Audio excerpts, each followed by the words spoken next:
আসসালামু আলাইকুম। আমি I am Ragib Shakil, event coordinator quack ad hoc committee 2024।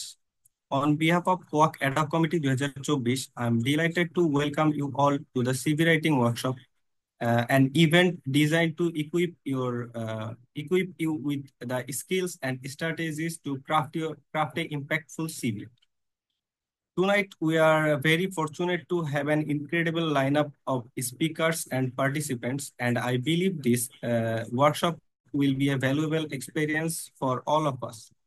Now, to kick off things off, I would like to introduce your host for this evening, Aisha Siddiqa Akhi, batch 19.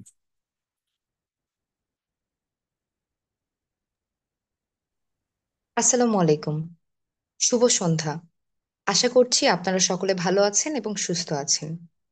উপস্থিত শ্রদ্ধেয় শিক্ষক মণ্ডলী, Khulna university alumni association of chemistry এর সকল সদস্যবৃন্দ এবং আমার স্নেহের অনুজদেরকে স্বাগতম জানাচ্ছি Khulna university alumni association of chemistry কর্তৃক আয়োজিত crafting your career writing an impactful CV এর অনলাইন ওয়ার্কশপে। আপনাদের সকলের সাথে আছি আমি আয়েশা সিদ্দিকা আখি, 19 ব্যাচ, এবং আমি বর্তমানে বুয়েটে ডিপার্টমেন্ট অফ কেমিস্ট্রিতে অধ্যয়নরত আছি। বর্তমান প্রতিযোগিতামূলক বহির্বিশ্বে নিজেদেরকে এক ধাপ এগিয়ে রাখতে একটি স্ট্যান্ডার্ড সিভির গুরুত্ব আমাদের সকলের জানা। কেমিস্ট্রি ডিসিপ্লিনের সকল অ্যালামনাই এবং শিক্ষার্থীদের জন্য একটি নতুন দ্বার উন্মোচন করতে যাচ্ছে আমাদের আজকের এই সেশনটি, যেখানে অংশগ্রহণকারী শিক্ষার্থীরা ক্যারিয়ার গঠনে একটি সিভি কতটা কার্যকরী ভূমিকা রাখে এ বিষয় সম্পর্কে জানতে পারবেন এবং সে অনুযায়ী নিজেদের ক্যারিয়ার গঠনে কার্যকরী পদক্ষেপ গ্রহণ করতে পারবেন। অনুষ্ঠানের শুরুতেই আমি ফেরদুস আলম, 110 ব্যাচ ভাই, যিনি বর্তমানে কুয়াক অ্যাডহক কমিটির 2024 এর বর্তমান সভাপতি হিসাবে দায়িত্বরত আছেন, তাকে অনুরোধ করব তার গুরুত্বপূর্ণ সংক্ষিপ্ত বক্তব্য প্রদানের জন্য। ধন্যবাদ আয়শা। আসসালামু আলাইকুম, শুভ সন্ধ্যা। খুলনা বিশ্ববিদ্যালয় অ্যালুমনাই অ্যাসোসিয়েশন অফ কেমিস্ট্রি কর্তৃক আয়োজিত আজকের সিভি রাইটিং ওয়ার্কশপ প্রোগ্রামে উপস্থিত রসায়ন ডিসিপ্লিনের প্রিয় শিক্ষকবৃন্দ, অ্যালুমনাই ও বর্তমান শিক্ষার্থীবৃন্দ, সবাইকে জানাই আন্তরিক শুভেচ্ছা ও অভিনন্দন। আপনাদের সকলের সরব উপস্থিতি আজকের অনুষ্ঠানকে সৌন্দর্যমণ্ডিত করে তুলেছে। সেই সাথে ধন্যবাদ দিতে চাই তাদেরকে যারা শত ব্যস্ততার মাঝেও আজকের এই অনুষ্ঠান আয়োজন করেছে।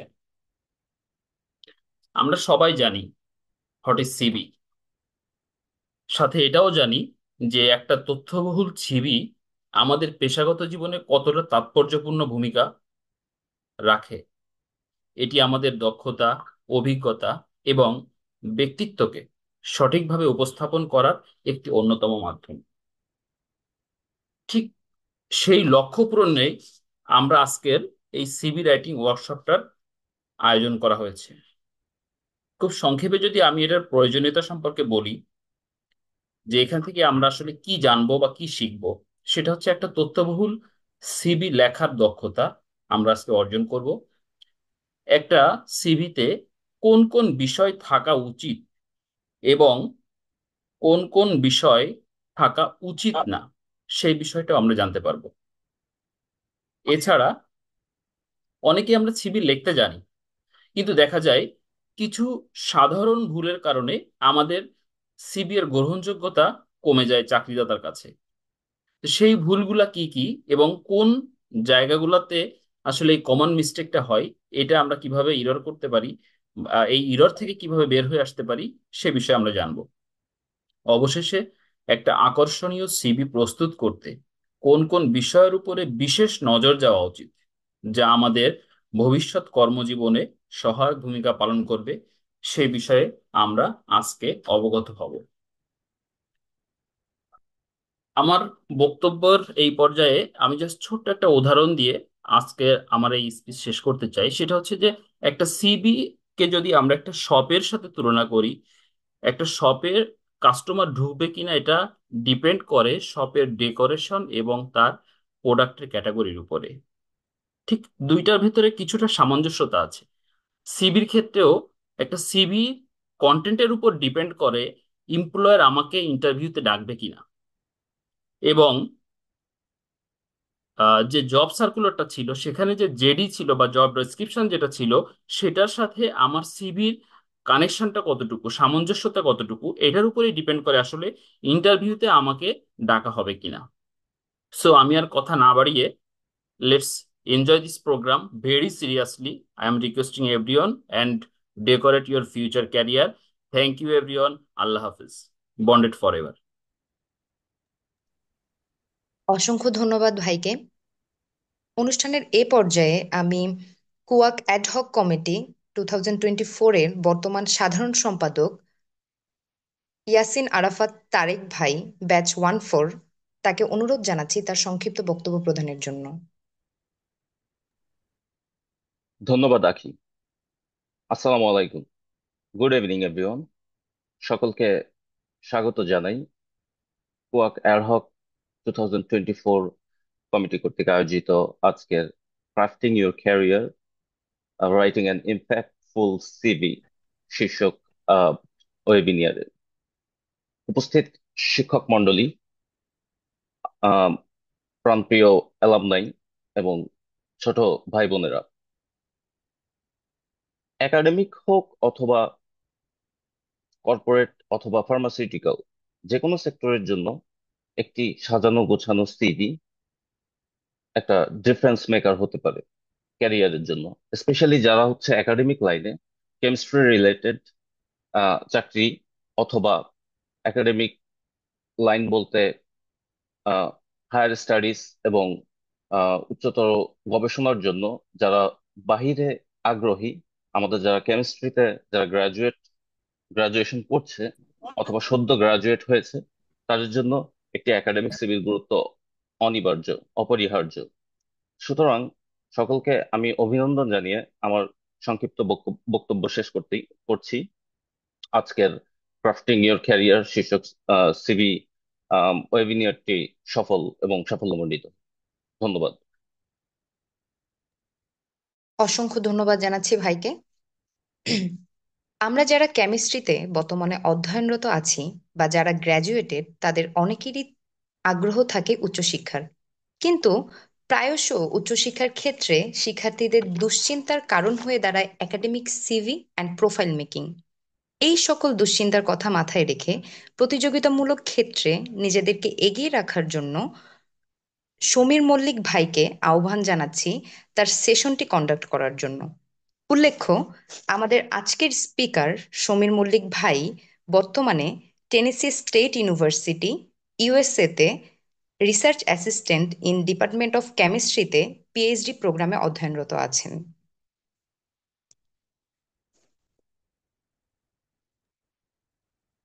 আহ, ভাই, আপনি ধন্যবাদ কি আখি। আমাকে শুনতে পাচ্ছেন? হ্যাঁ, হ্যাঁ, আমি শুনতে পারছি।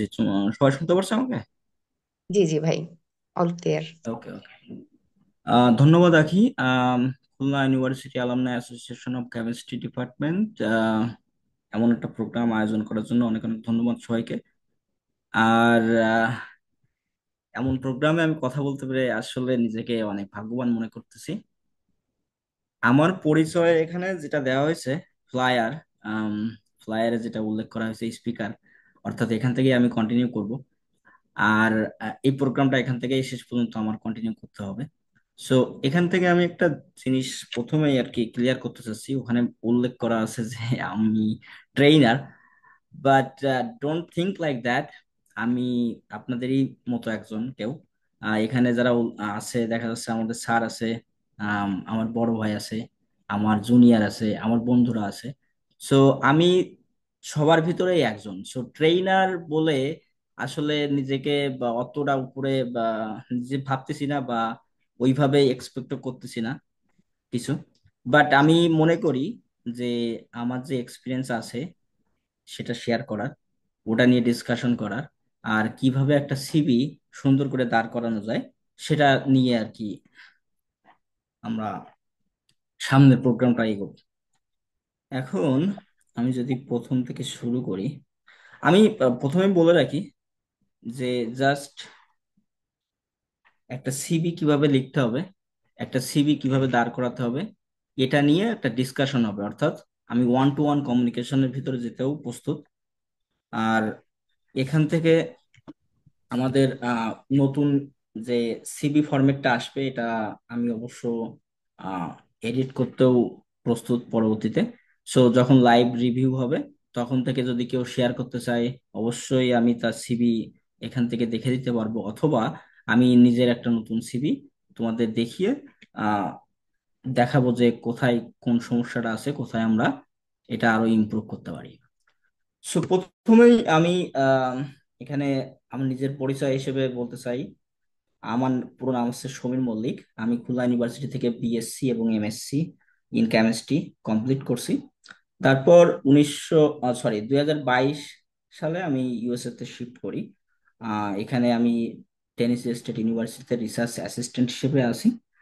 সো এই পর্যন্ত আসতে, খুলনা ইউনিভার্সিটি থেকে টেনেসি স্টেট ইউনিভার্সিটিতে আসতে আমাদের আমি সবাইকে ধন্যবাদ জানাই। কারণ এখানে আমার দেখা যাচ্ছে আমার নিজের কষ্ট থেকে আমার পিছনে যারা ছিল, আমার স্যার, আমার বন্ধু বান্ধব, আমার জুনিয়র, সবারই অবদান আছে। সব থেকে বড় একটা ভূমিকা পালন করে এখানে বিদেশে আসার সময় লেটার অফ রিকমেন্ডেশন। প্রথমেই আমি ধন্যবাদ জানাতে চাই এখানে উপস্থিত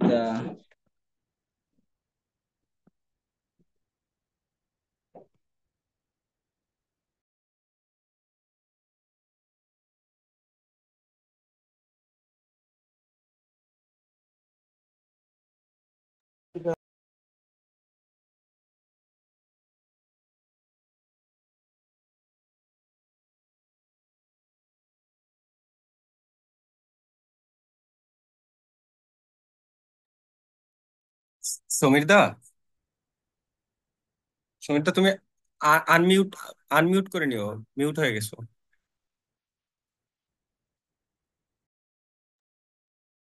এখন শোনা যায়? হ্যাঁ, ক্লিয়ার। ওকে। আমার স্লাইড দেখা যাচ্ছে?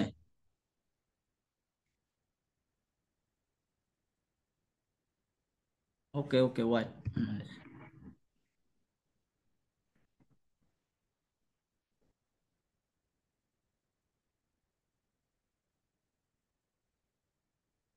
আমার স্লাইড দেখা যায়?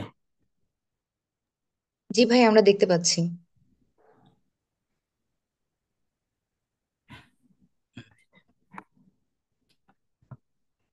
সো আমার মনে হয় তাহলে আমার এই প্রথম স্লাইডটা অনেকে মিস করে গেছে।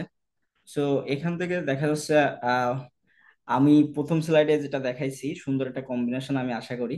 আহ, বাঘ এবং হরিণ, অর্থাৎ হরিণ থেকে বাঘ, এই যে ট্রান্সফর্মটা, এটা আসলে বা আমার পিছনে যারা আছে, আমার সিনিয়র বড় ভাই, আমার আহ, শ্রদ্ধেয় শিক্ষক এবং বন্ধু বা জুনিয়র, সবারই অবদান আছে। সো এই এই যে জার্নিটা, বাংলাদেশ থেকে বিদেশে আসার যে জার্নিটা, এটা সম্ভব হয়েছে যেভাবে, এবং এটার পিছনে যে সিবির যে অবদান, এটা নিয়েই আমি আসলে এই সেশনে আলোচনা করব। সো প্রথমেই আমি যদি দেখি আমরা কি নিয়ে আলোচনা করব এই পুরো সেশনটাতে, যে হোয়াই একাডেমিয়া, কেন আমরা একাডেমিয়াতে আসতে চাই, এই একাডেমিয়াতে আসার পিছনে আমাদের কি কি জিনিস লাগবে। আর মূলত এই সেশনের যে মূল টপিকস, এটা হচ্ছে CV writing. So difference between CV and resume. তারপর আমি দুইটা তিনটা স্যাম্পল দেখাবো কিভাবে আম, অন্যরা লেখে আর কিভাবে আমাদেরটা আমরা ইমপ্রুভ করতে পারি। তারপর কি পয়েন্টগুলো আলোচনা করা হবে সিভিতে, আর সেকশন বাই সেকশন প্রত্যেকটা কি পয়েন্টে কি কি আমরা আলোচনা করব, কি কি উল্লেখ করা যায় একটা সিভিতে, এটা এটা নিয়ে কথা হবে। লাইভ সিভি রিভিউ হবে। আমি আহ, একটা সিভি উঠাবো, অথবা যদি কেউ শেয়ার করতে চায় আমি সেটাও দেখে দিতে পারবো। তারপর লাস্টে যে কোশ্চেন নেওয়া হবে সবার কাছ থেকে। সো তাহলে শুরু করা যাক এখান থেকে। সো হোয়াই একাডেমিয়া, আমি কেন একাডেমিয়া চুজ করলাম, বা অন্যরা কেন একাডেমিয়া চুজ করবে, এটা বলার অপেক্ষা রাখে না। যে একাডেমিয়া মানে হচ্ছে একটা ফ্রিডম, যেটা আমি মনে করি। Because why freedom, for an example, last সেমিস্টারে আমি যেটা করেছি, আমার একটা কোর্স নিয়েছি, সেটার নাম হচ্ছে মলিকুলার জেনেটিক্স। আমার ব্যাকগ্রাউন্ড কেমিস্ট্রিতে, শুধুমাত্র শেখার জন্য আমি কোর্সটা নিয়েছি নাম মলিকুলার জেনেটিক্স। কারণ জিন সম্পর্কে আমার জানার ইচ্ছা, আমার ডিএনএ সম্পর্কে জানার ইচ্ছা, প্রোটিন সম্পর্কে জানার ইচ্ছা, কিভাবে এক্সপ্রেস করে। সো এই যে ফ্রিডমটা, আমি জানতে পারার যে ফ্রিডমটা, আমার নিজের ফিলোসফি যদি দেখি, কোনো কিছু জানতে পারাটাই একটা জিনিস থেকে মুক্তি পাওয়া। সো এই ফ্রিডমটা আমি একাডেমিতে ছাড়া এরকম বেস্ট পজিশন আর কোথাও দেখি না। সো আমার এই জানার ইচ্ছা প্রথম থেকেই ছিল। সো এটা মূলত সত্য করার জন্যই আমার একাডেমিতে আসা। এবং যখন আমি মনে করি আমি মুক্ত, অর্থাৎ আমি ফ্রিডম, আই এম ইন্ডিপেন্ডেন্ট, দেন আমার ক্রিয়েটিভিটিটা কাজ করে। একটা জিনিস নিয়ে কিভাবে আমি কাজ করতে চাই। ফর অ্যান এক্সাম্পল, আমি ল্যাবে দেখা যাচ্ছে একটা প্রোটিন একটা রোগের জন্য দায়ী, একটা ডিজিজ ক্রিয়েট করতেছে। সো ওইটাকে কিভাবে মডিফাই করলে ওইটা আর রিয়াকশন করবে না। তোমরা অনেকেই জানতে পারো ডিএনএ মিথাইলেশন ঘটে বা মিউটেশন ঘটে, বিভিন্ন ধরনের হয়। আহ মিউটেশনের ফলে বিভিন্ন ধরনের চেঞ্জ হয়, ফরমেশন চেঞ্জ হয়, ডিএনএর আকার চেঞ্জ হয়, সবকিছু চেঞ্জ হয়, তারপর ডিজিজ তৈরি হয়। সো এইগুলো যদি তুমি দেখো, যে তুমি শিখতে পারো, তোমার যদি ক্রিয়েটিভিটি ঠিকভাবে কাজ করে, তাহলে দেখবা যে তুমি ওইটা থেকে একটা ক্রিয়েটিভ কিছু তৈরি করতে পারছো। অর্থাৎ যে মিউটেশনটা মিথাইলেশনের জন্য ঘটছিল, ওটাকে তুমি মিউট করা সম্ভব। সো এই যে মুক্ত চেতনা বা মুক্ত চিন্তা ভাবনা, এটা আমাকে মূলত এই একাডেমিয়াতে কন্টিনিউ করার জন্য সাহায্য করে। সো আরো অনেক রিজন আছে, বাট এখান থেকে আমি যেহেতু সেশনটা সিভি রাইটিং এর জন্য, সেহেতু আমি সিভি রাইটিং এর দিকে যাব।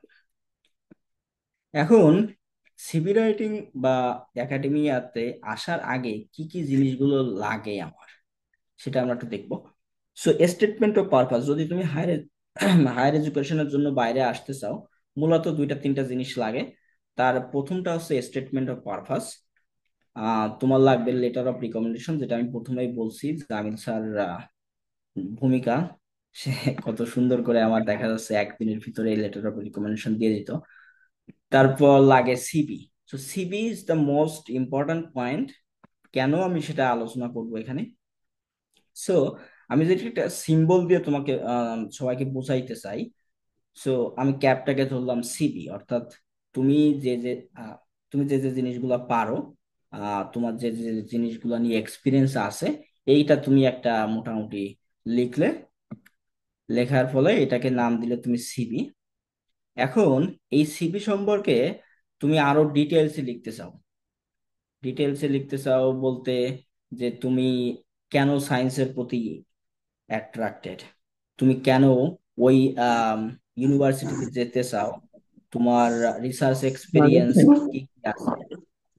তার সাথে কিভাবে ওই ইউনিভার্সিটি রিসার্চ এক্সপিরিয়েন্স সিমিলার, তারপর তোমার ফিউচার প্ল্যান, এরকম তুমি একটা বড় দেখা যাচ্ছে 1-2 পেজের একটা এসে লিখলা, যার নাম স্টেটমেন্ট অফ পারপাস। তুমি কেন ওখানে যেতে চাচ্ছ, কেন রিসার্চ করতে চাচ্ছ ইন ফিউচার, এটা তুমি লিখলা।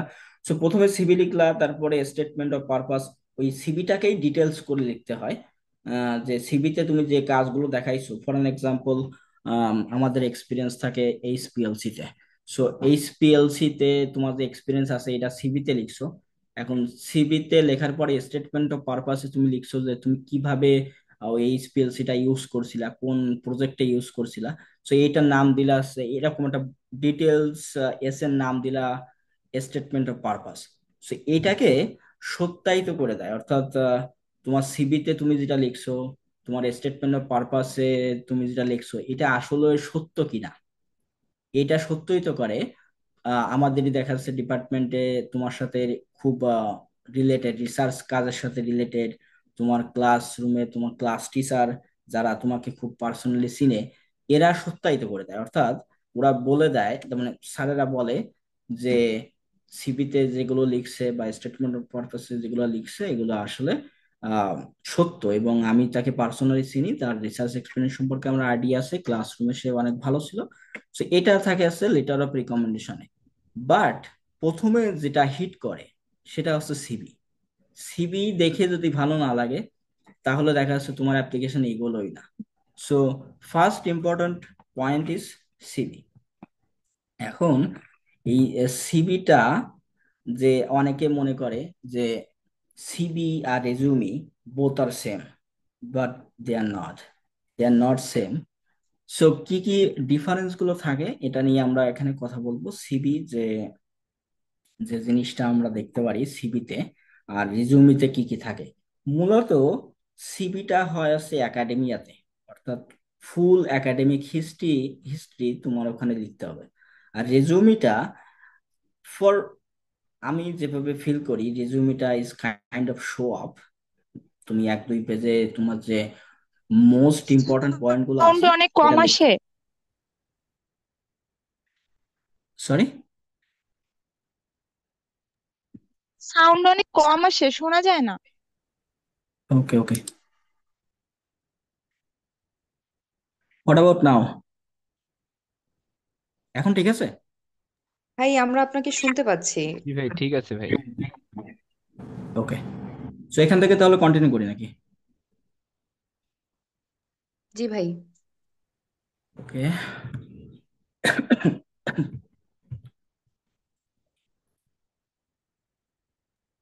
তো যেটাতে ছিলাম আমরা, সিভি এবং রেজিউমিটার ডিফারেন্স কি এটা নিয়ে আলোচনা করতেছিলাম। তো সিভিটা মূলত একাডেমিতে আর রেজিউমিটা মূলত ইন্ডাস্ট্রিতে দেওয়া হয়। তো সিভিতে আমরা যেটা করি সেটা আনলিমিটেড লেন্থ রাখি, অর্থাৎ এখনো হয়তো তোমরা বুঝতে পারবে না যে আনলিমিটেড বলতে কি বোঝাচ্ছি। তোমরা যখন প্রফেসর হবা, অনেক অনেক পেপার পাবলিকেশন থাকবে, অনেক জায়গায় অনেক ইভেন্টে টক দিবা অথবা কনফারেন্সে জয়েন করবা। সো তখন দেখবা যে এক্সপিরিয়েন্স গুলো লেখার আর জায়গা থাকতেছে না।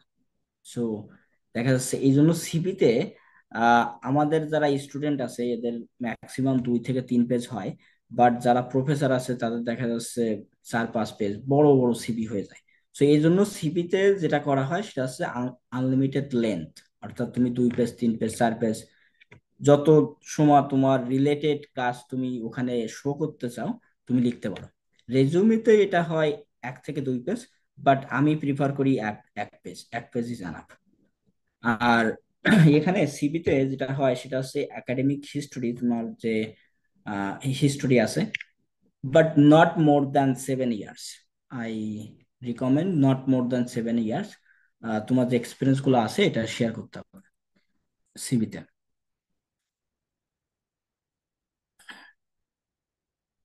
ওকে, সো দেন রেজুমেতে যেটা দেখি selected academic history, for example তোমার রানিং কারেন্ট ইনস্টিটিউট।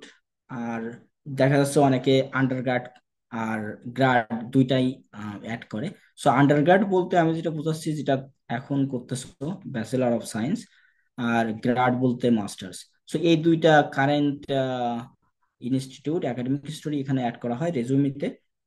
সিভিতে আমি অনেক সময় দেখছি প্রোফাইল এবং অবজেক্টিভটা এটা অপশনাল রাখে, কেউ অ্যাড করে কেউ করে না।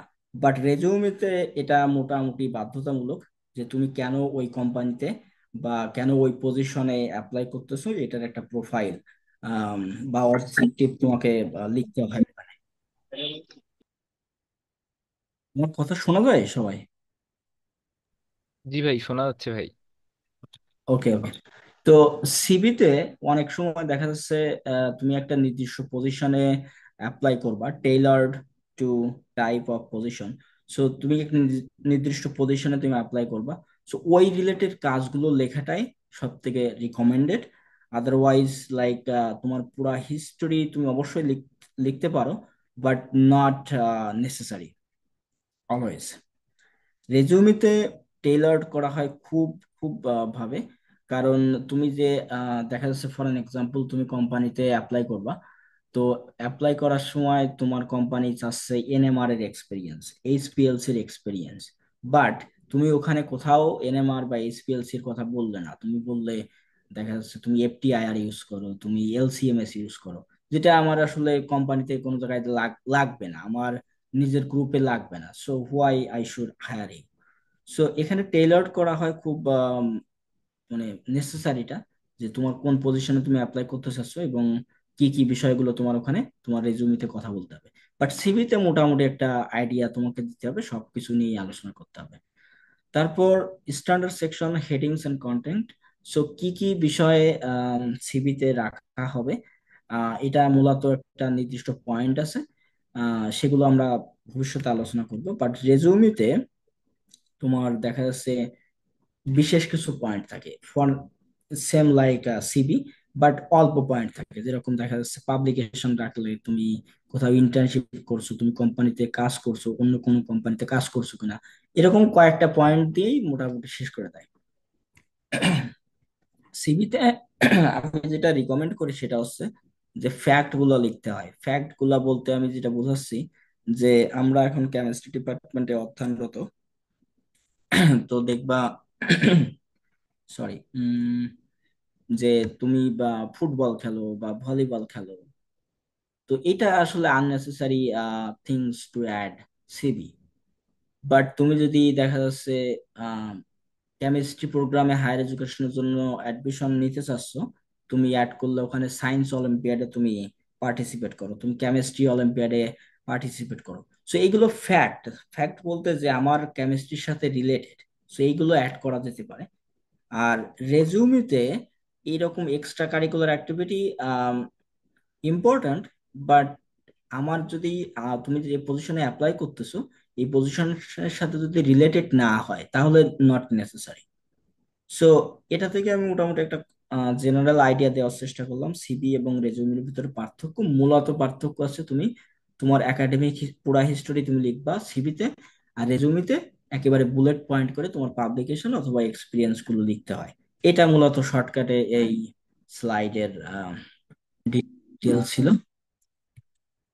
আমি যদি পরের স্লাইডে যাই,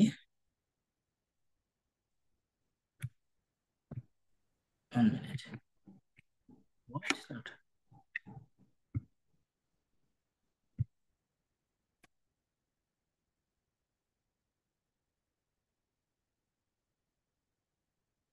আমাকে শুনতে পারছো সবাই? হ্যাঁ ভাই, শোনা যাচ্ছে ভাই। স্লাইড সামনে এগোচ্ছে না। ওকে,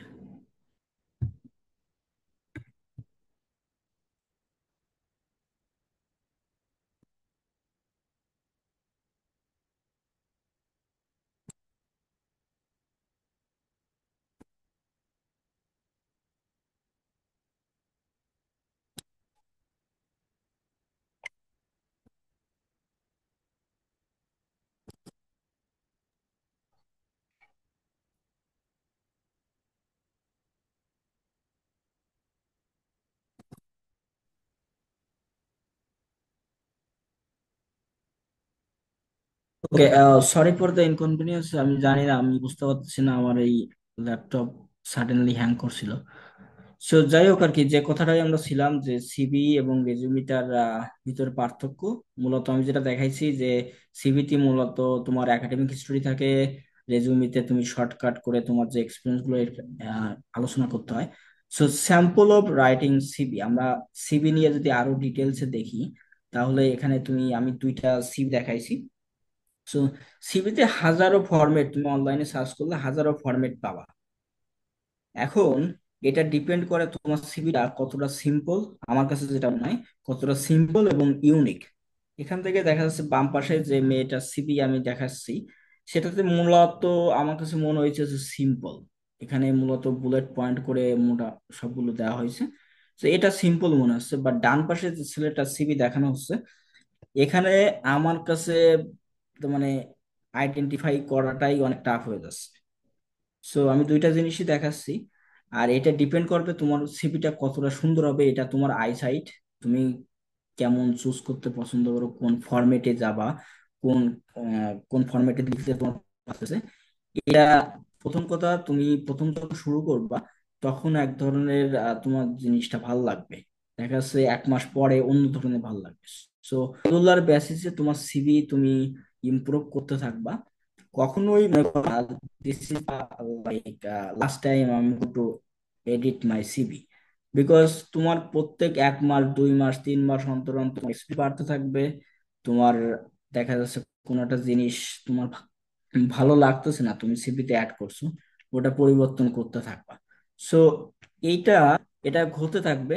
দেখা যাচ্ছে আমি সিভি লেখা শুরু করছি 2015 সাল থেকে, আমি এর ভিতরে কতবার সিভি চেঞ্জ করছি তা নাই। সো সিভি চেঞ্জ হতে থাকে, সিভি ফরম্যাট চেঞ্জ হতে থাকে। আজকের একটা ফরম্যাট ভালো লাগছে, 2 মাস পরে অন্য একটা ফরম্যাট ভালো লাগবে। বাট যে পয়েন্ট গুলো সিভিতে থাকবে, এটা আমরা নিয়ে আলোচনা করব যে তোমার সিভিতে তুমি আহ, যে ফরম্যাটে লেখো না কেন, যে যে পয়েন্ট গুলো তোমার লিখতে হবে, সেটা নিয়ে আমরা একটু আলোচনা করব। সো কি পয়েন্টস,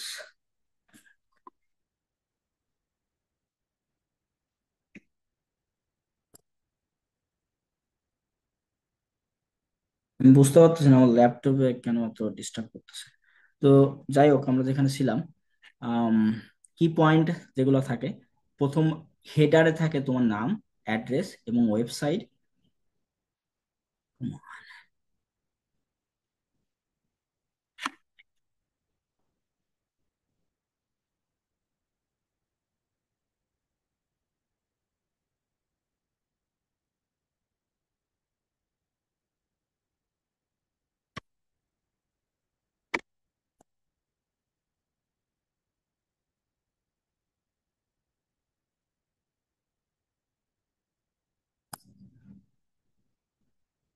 আমি আবার সরি, আমার ল্যাপটপের সমস্যা দেখা দিচ্ছে।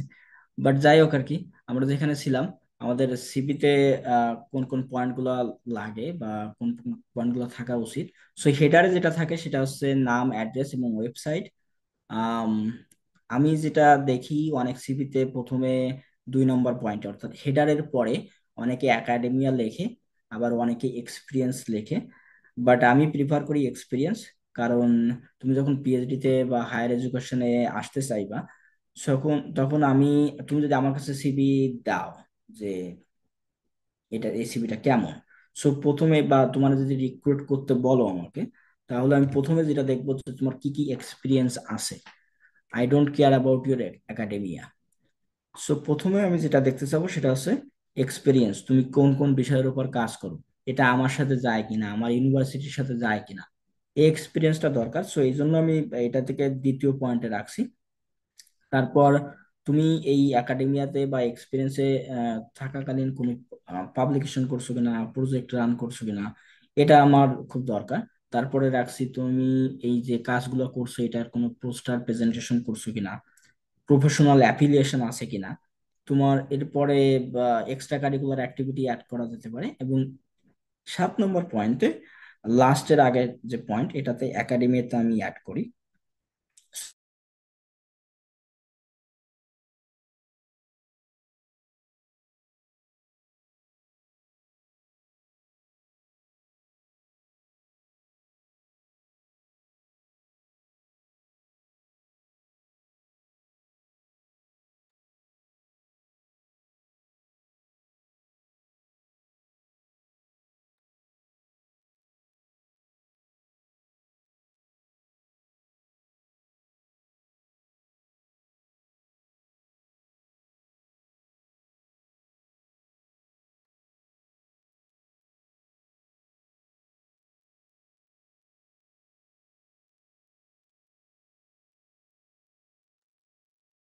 ভাই, আপনি কি আমাদের শুনতে পাচ্ছেন?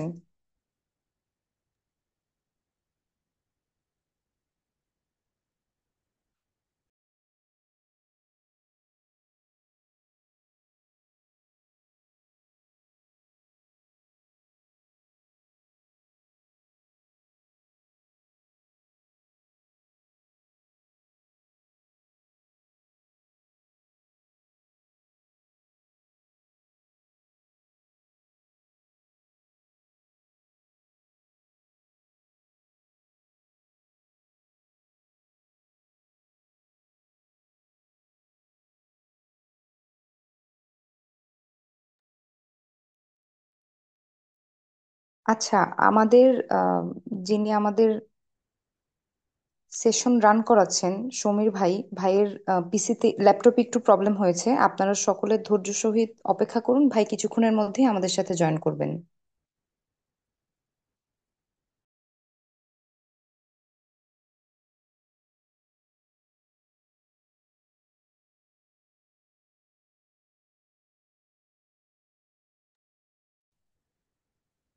আমাকে কি শোনা যাচ্ছে?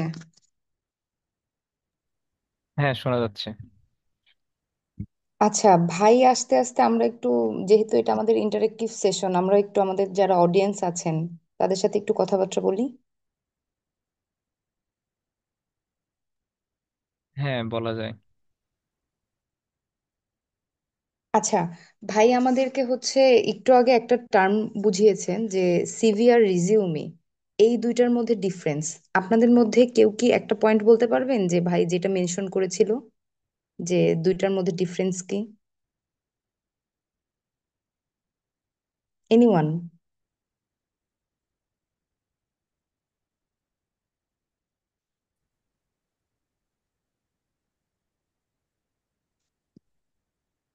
আপু, কোশ্চেনটা আরেকবার একটু করলে ভালো হয়। আচ্ছা সমীর ভাই, সিভি আর রিজিউমি এই দুইটার মধ্যে ডিফারেন্স বলেছিলেন, যে সিভি আর রিজিউমি দুইটা হচ্ছে ডিফারেন্ট জিনিস, বা দুইটাকে আমরা হচ্ছে ডিফারেন্ট ভাবে পোট্রে করব। আপনাদের মধ্যে কেউ কি আছেন যে আমাকে একটা ডিফারেন্স বলতে পারবেন, যে ভাই কোন কোন ব্যাপারগুলো মেনশন করছিল ওইটার মধ্যে থেকে যে কোনো একটা?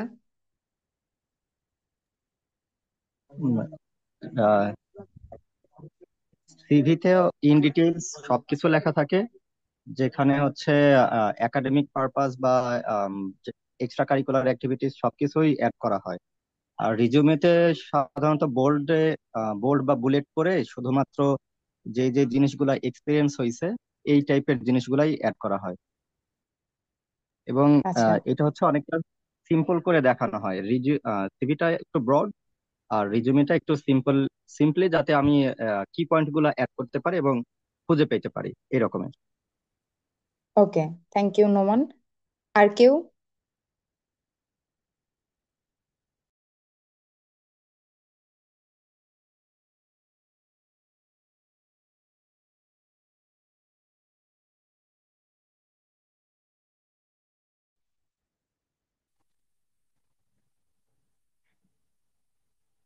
ওকে, এখন আমাকে শোনা যায়? আমি আসলে সরি, আমার ল্যাপটপের সমস্যার জন্য কিছুটা সময় লেগে গেল ফিরে আসতে। হ্যাঁ ভাই, আমরা আপনাকে শুনতে পাচ্ছি, সমস্যা নেই, আপনি এখন কন্টিনিউ করতে পারেন।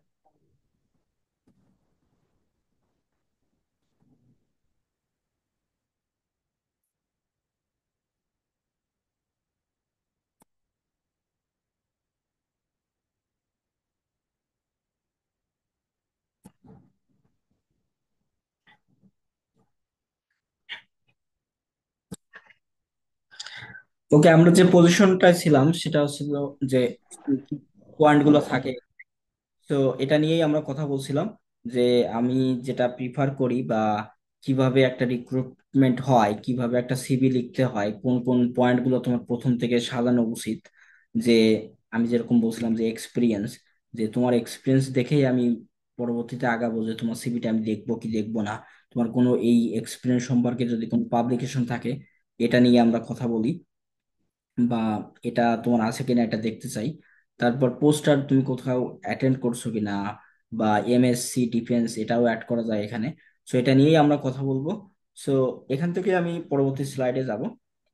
এখন যে কি পয়েন্টগুলো আমরা আলোচনা করলাম, তার প্রথম পয়েন্টে ছিল হচ্ছে নেম, অ্যাড্রেস এবং ওয়েবসাইট। আমি এখানে তিনটা ফরম্যাট দেখাবো, যে কোনো একটা আমরা সিলেক্ট করবো অ্যাট দ্য এন্ড।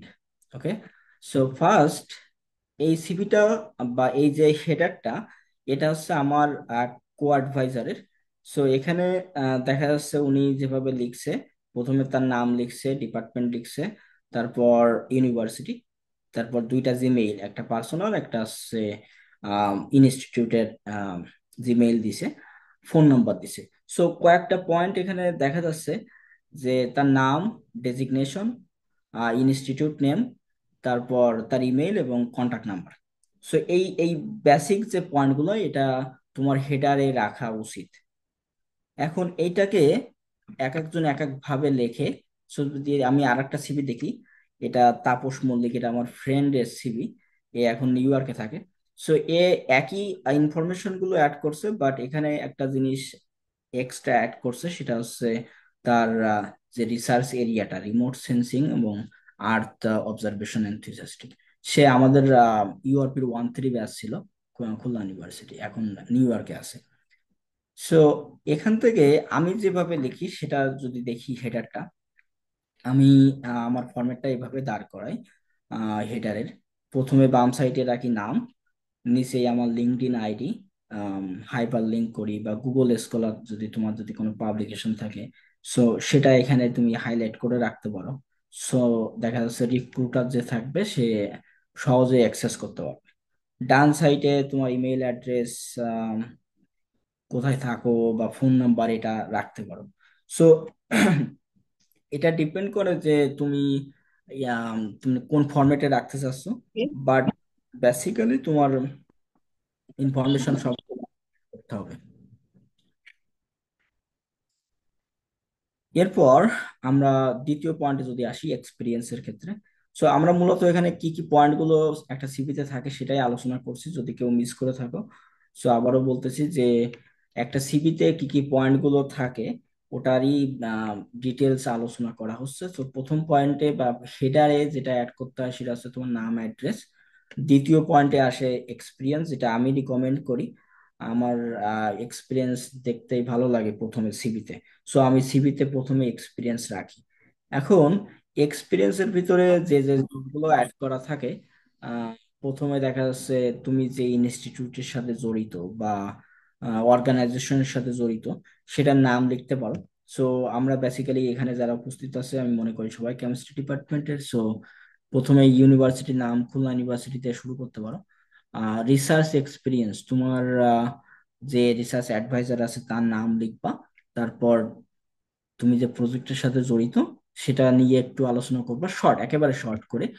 আম, কিন্তু তোমার যে রিসার্চ গ্যাপটা যেটা বের করতে চাচ্ছ, এটা না প্রকাশ করাই আমার কাছে বেটার, এবং এটা প্রকাশ করা উচিত না। তারপর তুমি যে টেকনিক গুলা এখানে ইউজ করছো তোমার রিসার্চ এক্সপিরিয়েন্সের সময়, যে ইনস্ট্রুমেন্ট গুলা ইউজ করছো, এটা অ্যাড করা যেতে পারে।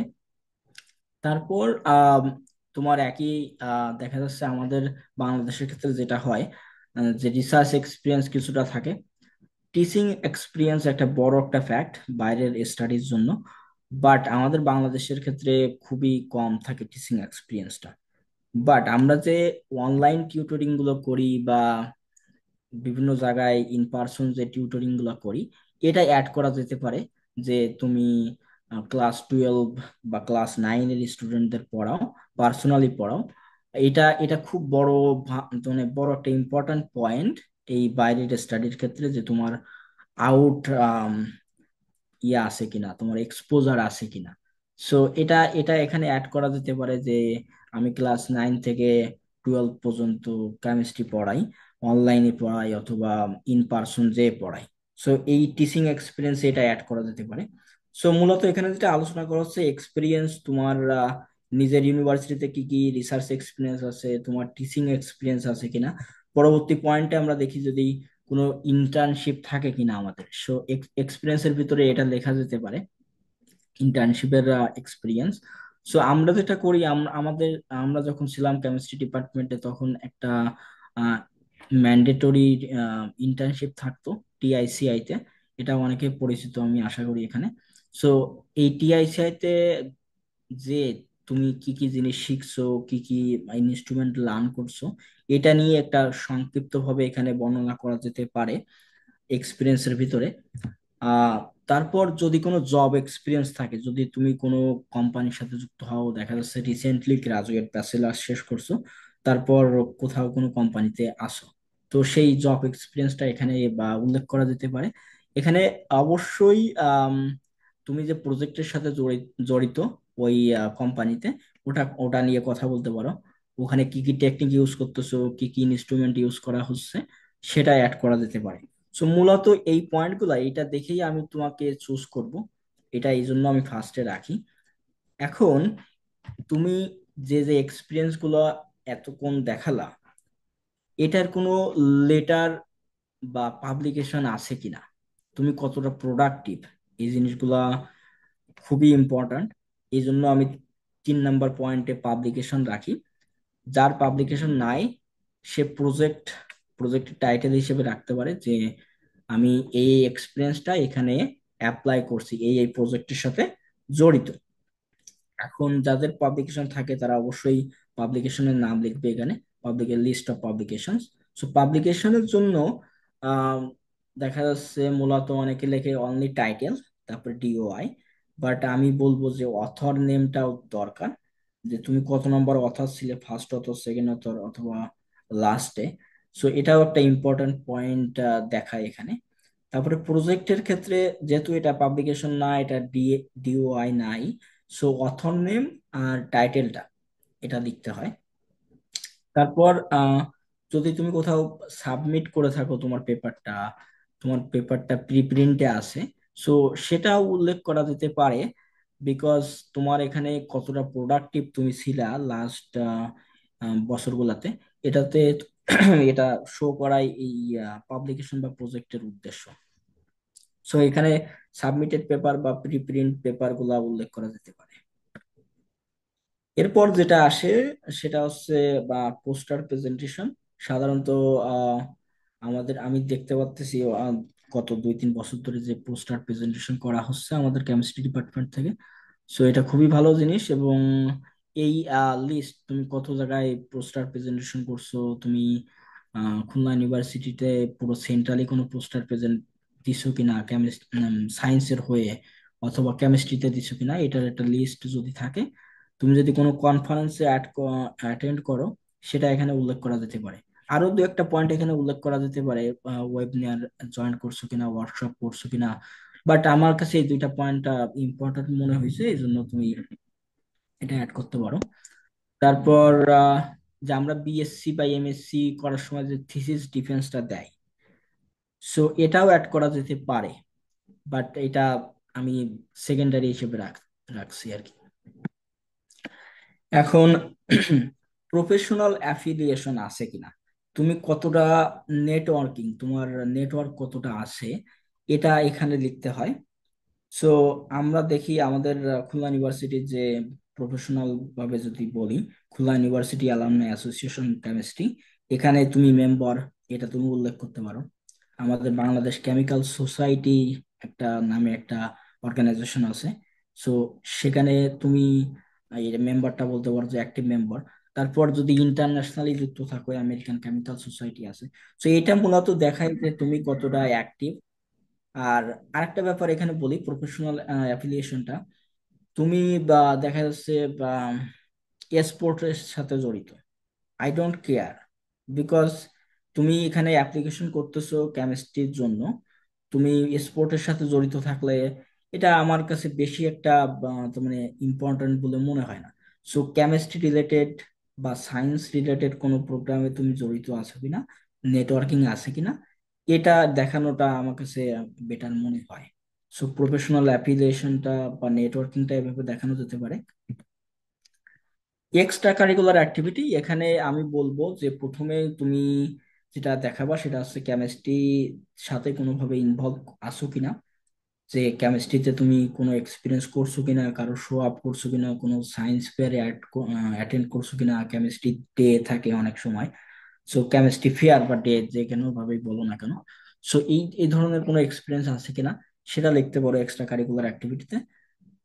হায়ার স্টাডির ক্ষেত্রে ভলেন্টিয়ারিংটা অনেকটা ইম্পর্ট্যান্ট আমি মনে করি, যে তোমার কোনো ভলেন্টিয়ারিং কোথাও করছো কিনা। ফর এন এক্সাম্পল, আমাদের রিসেন্ট যে দুর্যোগগুলো হচ্ছে বন্যা কবলিত এলাকা, এখানে তোমার কোনো এক্সপোজার ছিল কিনা, তুমি ভলেন্টিয়ারিং করছো কিনা। আমি একটা এক্সাম্পল হিসেবে বললাম। অনেক সময় অনেকে কমিউনিটি সার্ভিস করে, অর্থাৎ দেখা যাচ্ছে যারা আমাদের খুলনা ইউনিভার্সিটিতে অনেক গরিব বাচ্চা কাচ্চা আছে, ওদের পড়ায়। সো এটা এরকম কোনো কমিউনিটি সার্ভিস আছে কিনা, এটা এটা খুবই বড় একটা পয়েন্ট। এটা উল্লেখ করা যেতে পারে বলে আমার মনে হয়। বাট এক্সট্রা কারিকুলার অ্যাক্টিভিটি তো দেখলেই বুঝতে পারবো, এটা হচ্ছে 6 নাম্বার পয়েন্ট। সো আমার সিভিটা দেখতে দেখতে দেখতে দেখতে যখন একেবারে লাস্টে যাব, তখন এইগুলো নিয়ে আমি দেখবো। বাট আমাদের অনেকেই আছে মনে করে যে ভলেন্টিয়ারিং বা কমিউনিটি সার্ভিসটা অনেক বড় একটা ইম্পর্ট্যান্ট হায়ার স্টাডির জন্য। বাট এটা এটা অবশ্যই লাস্টের দিকে আসে। সো আমাদের সো আমাদের মেন যে টপিকস গুলো, সেটা এক্সপিরিয়েন্স বা অন্যান্য যে একাডেমিক রোল, এগুলো উপরে থাকে। সো আমাদের সবসময় ওখানে এক্সপিরিয়েন্সটা বেশি ভালো করে দেখানো উচিত। তারপর এগুলো আসে, বাট এগুলোও ইম্পর্ট্যান্ট।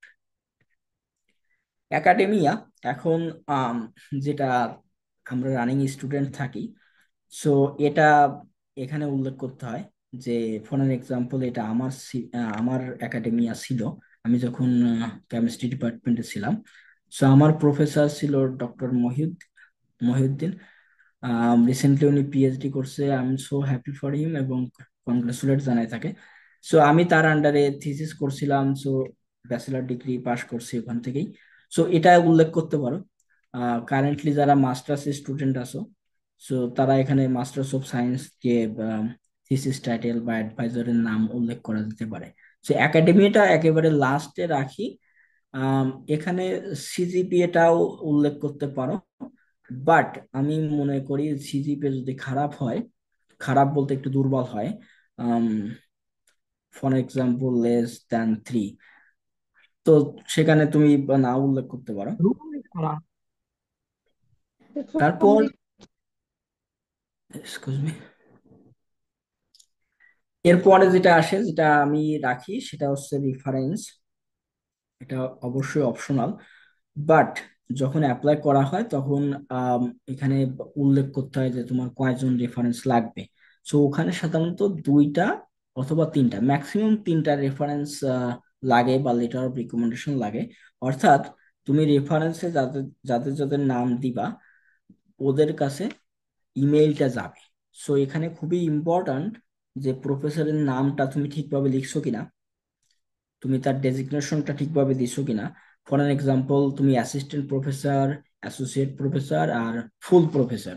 সো এটা একটা বড় একটা ফ্যাক্ট যে তোমার নামে যে রিকমেন্ডেশন লিখতেছে, তার এখন ডেজিগনেশনটা কি, সে অ্যাসিস্ট্যান্ট প্রফেসর, লেকচারার, না অ্যাসোসিয়েট, না ফুল প্রফেসর। সো এটা একটা আমার মনে হয় গুরুত্ব বহন করে। তারপর তার ইমেইল অ্যাড্রেস, এটা খুবই ইম্পর্ট্যান্ট। যদি ইমেইল অ্যাড্রেসে ভুল হয়, তাহলে তার কাছে ইমেল যাবে না। সো সে কিন্তু তোমাকে লেটার অফ রিকমেন্ডেশন দিতে পারবে না। তার ফোন নম্বরটা অতটা বেশি ইম্পর্ট্যান্ট না, আমি এখন শুনি নাই যে কারো কাছে ডিরেক্টলি ফোন করে। বাট ইমেইল অ্যাড্রেসটা খুবই ইম্পর্ট্যান্ট।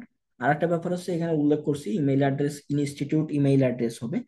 বিকজ তোমার প্রফেসর বা যেই লেটার অফ রিকমেন্ডেশন দিচ্ছে, ও সেই অর্গানাইজেশনের সাথে বিলংস করে কিনা, এটা প্রমাণ করার জন্য ইনস্টিটিউট ইমেইলটা দেওয়াটা বেটার। এই কি পয়েন্ট গুলো থাকলে আমরা মূলত একটা সিভি বলতে পারি যে পুরাপুরি ফরম্যাট হয়েছে। এখন এখান থেকে আম, আমি পরবর্তী স্লাইডে যাব। লাইভ সিভি রিভিউ, এই পজিশনটা আমি যদি কেউ শেয়ার করতে চায় অবশ্যই করতে পারো, অথবা আমার একটা নিজের একটা সিভি আমি দেখাবো তোমাকে। সো এই সিভিটা আমি ট্রাই করছি আমি ট্রাই করছি তাদের আইডেন্টিটি হাইড করার জন্য। বাট যদি কোনো হিন্টস তোমরা দেখতে পারো, অবশ্যই তাদের সাথে যোগাযোগ করবো না, আমি রিকমেন্ড করব। সো এখানে আমি যেটা দেখাতে চাচ্ছি যে এই সিভিটার কোন কোন পজিশন আমার ভালো লাগছে, কোন কোন পজিশন সে ইমপ্রুভ করতে পারে ইন ফিউচার। সো প্রথমে দেখা যাচ্ছে সে তার নাম দিছে, গুগল স্কলার দিছে, তার অ্যাড্রেস দিছে। এটা আমার ভালো লাগছে। প্রথম হেডারটা কিন্তু ঠিক আছে তার, আমার কাছে মনে হচ্ছে ঠিক আছে। সে সবকিছু ইনফরমেশন এখানে দিছে। আমি যদি অ্যাড করতে চাই কিছু, সেটা হচ্ছে তার পার্সোনাল এবং ইনস্টিটিউট দুইটা ইমেল দেওয়া উচিত ছিল, বাট সে একটা ইমেল দিছে। প্রথম একেবারে হেডারের একেবারে প্রথম পয়েন্টটা, সেই ইমেল ওখানে দুইটা অ্যাড করতে পারতো, বাট একটা দিছে। বাট ইটস ওকে, আমার কাছে এই হেডারটা মোটামুটি ঠিক মনে হচ্ছে। এখন অবজেক্টিভ আকারে লিখছে, আমি এটাকে রাখছিলাম অপশনাল, কেউ লিখতে পারো, না লিখলেও কোনো সমস্যা নাই। সো অবজেক্টিভ যেটা লিখতে হয় সেটা হচ্ছে যে তুমি কোন পজিশনের জন্য আবেদন করতেছো এবং কিভাবে সেখানে কন্ট্রিবিউট করতে পারো। খুবই শর্ট, 1-2 লাইনের ভিতরে লিখতে হয়, সেটাই আমি রিকমেন্ড করি। এরপরে সেই এডুকেশনটা লিখছে। এডুকেশনটা আমি নিচে রাখি, সে উপরে রাখছে। এটা নিয়ে আমার কোনো সমস্যা নাই বলে মনে করি। তুমি এটা অপশনাল হিসেবে ধরতে পারো, 50-50, এডুকেশন প্রথমে রাখতেও পারো অথবা লাস্টেও রাখতে পারো। এটা ডিপেন্ড করে তোমার তুমি কি চুজ করতে চাচ্ছ। তারপর যেটা লিখছে রিসার্চ ইন্টারেস্ট, এই পয়েন্টটা আমার কাছে একটু কেমন লাগছে। কারণ কি, যে রিসার্চ ইন্টারেস্ট, সে দেখো কতগুলা পয়েন্ট এখানে যুক্ত করছে, অর্থাৎ ব্রড একটা সেন্সে সে বলছে। কিন্তু হায়ার স্টাডি পিএইচডির ক্ষেত্রে তুমি যদি এতগুলাতে তুমি ইন্টারেস্টেড থাকো, তাহলে আমি কিভাবে বুঝবো যে তুমি আসলে আমার কাজের প্রতি ইন্টারেস্টেড, তাই না? সো এখানে এতগুলো পয়েন্ট আমার কাছে যুক্ত করা আমার কাছে কেমন আহ, ভালো লাগেনি ব্যাপারটা। সো মোর স্পেসিফিক হইলে বেশি ভালো হতো এখানে, আমার কাছে মনে হচ্ছে। অর্থাৎ এটাকে বলা হয় টেইলরিং অফ সিভি, অর্থাৎ তুমি কতটা রিলেট করতে পারছো ওই পজিশনের জন্য। তুমি যে পিএইচডি পজিশনে কোনো প্রফেসরের কাছে অ্যাপ্রোচ করতেছো, সে প্রফেসর কি নিয়ে কাজ করে, অর্গানিক কেমিস্ট্রি নিয়ে কাজ করে, অ্যানালিটিক্যাল নিয়ে কাজ করে, কোনো স্পেসিফিক টুলস, এনএমআর বা এসপিএলসি নিয়ে কাজ করে। তো এটা নিয়ে তুমি কতটা ইন্টারেস্টেড, সেই এরিয়াটা এখানে উল্লেখ করা উচিত। বাট উনি যেটা করছে, সেটা হচ্ছে মোটামুটি সবকিছু ওনার রিলেটেড যা আছে সবকিছুই অ্যাড করে দিচ্ছে। তাহলে আমি যদি তোমাকে রিক্রুট করি, কেন আমি রিক্রুট করবো? আমার সাথে তোমার মিলতেছে না, এত বড় রিসার্চ ইন্টারেস্ট দিয়ে আমি কি করব, তাই না? সো এই পয়েন্টটা আমার কাছে বেশ একটা ভালো লাগেনি। তারপর এখানে জার্নাল আর্টিকেল অ্যাড করছে, এটা ভালো। এটা সে কতটা প্রোডাক্টিভ ছিল, তো সে অনেকগুলো পেপার পাবলিকেশনও করছে। আমি মনে করি এই জার্নাল গুলো অনেক ভালো।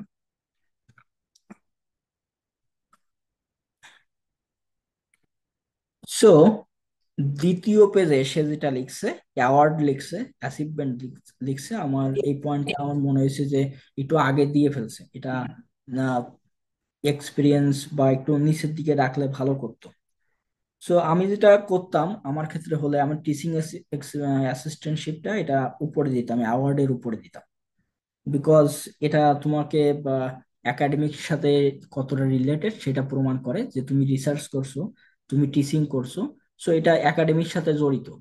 অর্থাৎ পিএইচডির ক্ষেত্রে আমি যেটা বারবার বলতে চাচ্ছি, পিএইচডির ক্ষেত্রে তুমি কতটা একাডেমির সাথে রিলেট করতে পারতেছো, এটা অনেক ইম্পর্ট্যান্ট। এটা সিভিতে তুমি কতটা ইফেক্টিভ ভাবে লিখতে পারতেছো, এটা খুবই ইম্পর্ট্যান্ট। সো টিচিং অ্যাসিস্ট্যান্টশিপটা আমি উপরে দেওয়ার চেষ্টা করতাম, অ্যাওয়ার্ডটা নিচে দেওয়ার চেষ্টা করতাম। তারপরে এ যেটা লিখছে টেস্ট স্কোরস, এটা অবশ্যই আমি আমি মনে করি এটা নট রিকমেন্ডেড।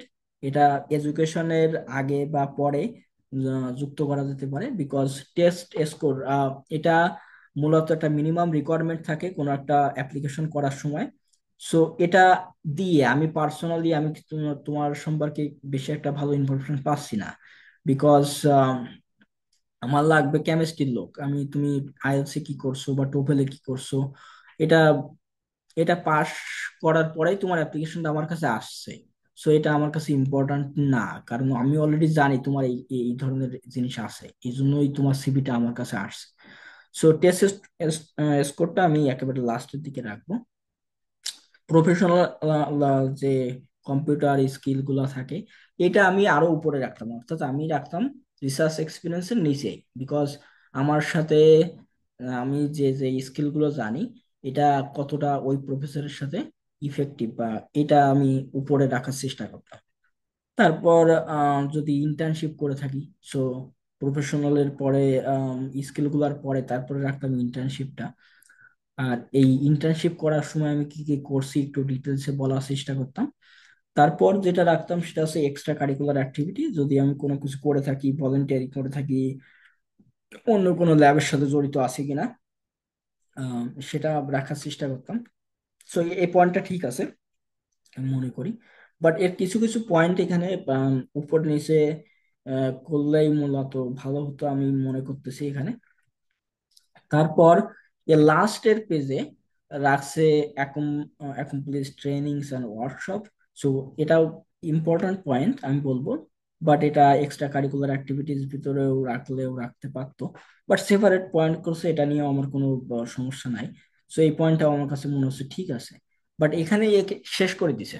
সো এখানে রিফারেন্স অ্যাড করি নাই। আমি প্রথম থেকে বলছি যে রিফারেন্সটা হচ্ছে একটা অপশনাল পয়েন্ট, এটা রাখতেও পারো নাও পারো। তোমার যে পিছনের যে লোকগুলো আছে, এটা তাদের কাছে এক্সপোজ করবা কি করবা না, এটা কমপ্লিটলি তোমার ব্যাপার।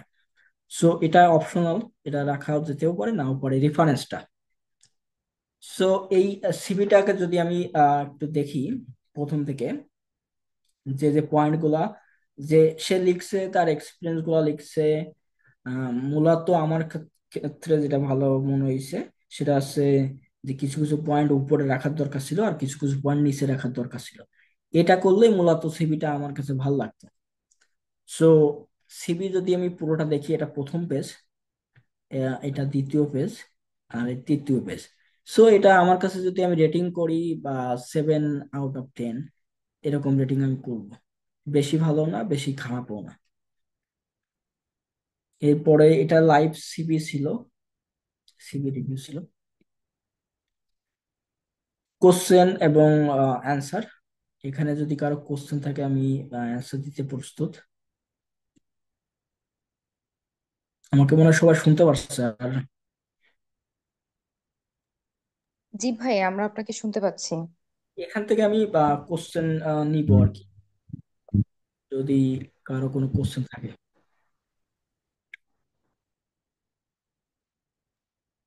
আপনাদের কারো যদি কোনো প্রশ্ন থাকে, আপনারা হচ্ছে মাইকটা আনমিউট করে আপনারা হচ্ছে করতে পারেন কোশ্চেন, ভাই অ্যান্সার দিবেন।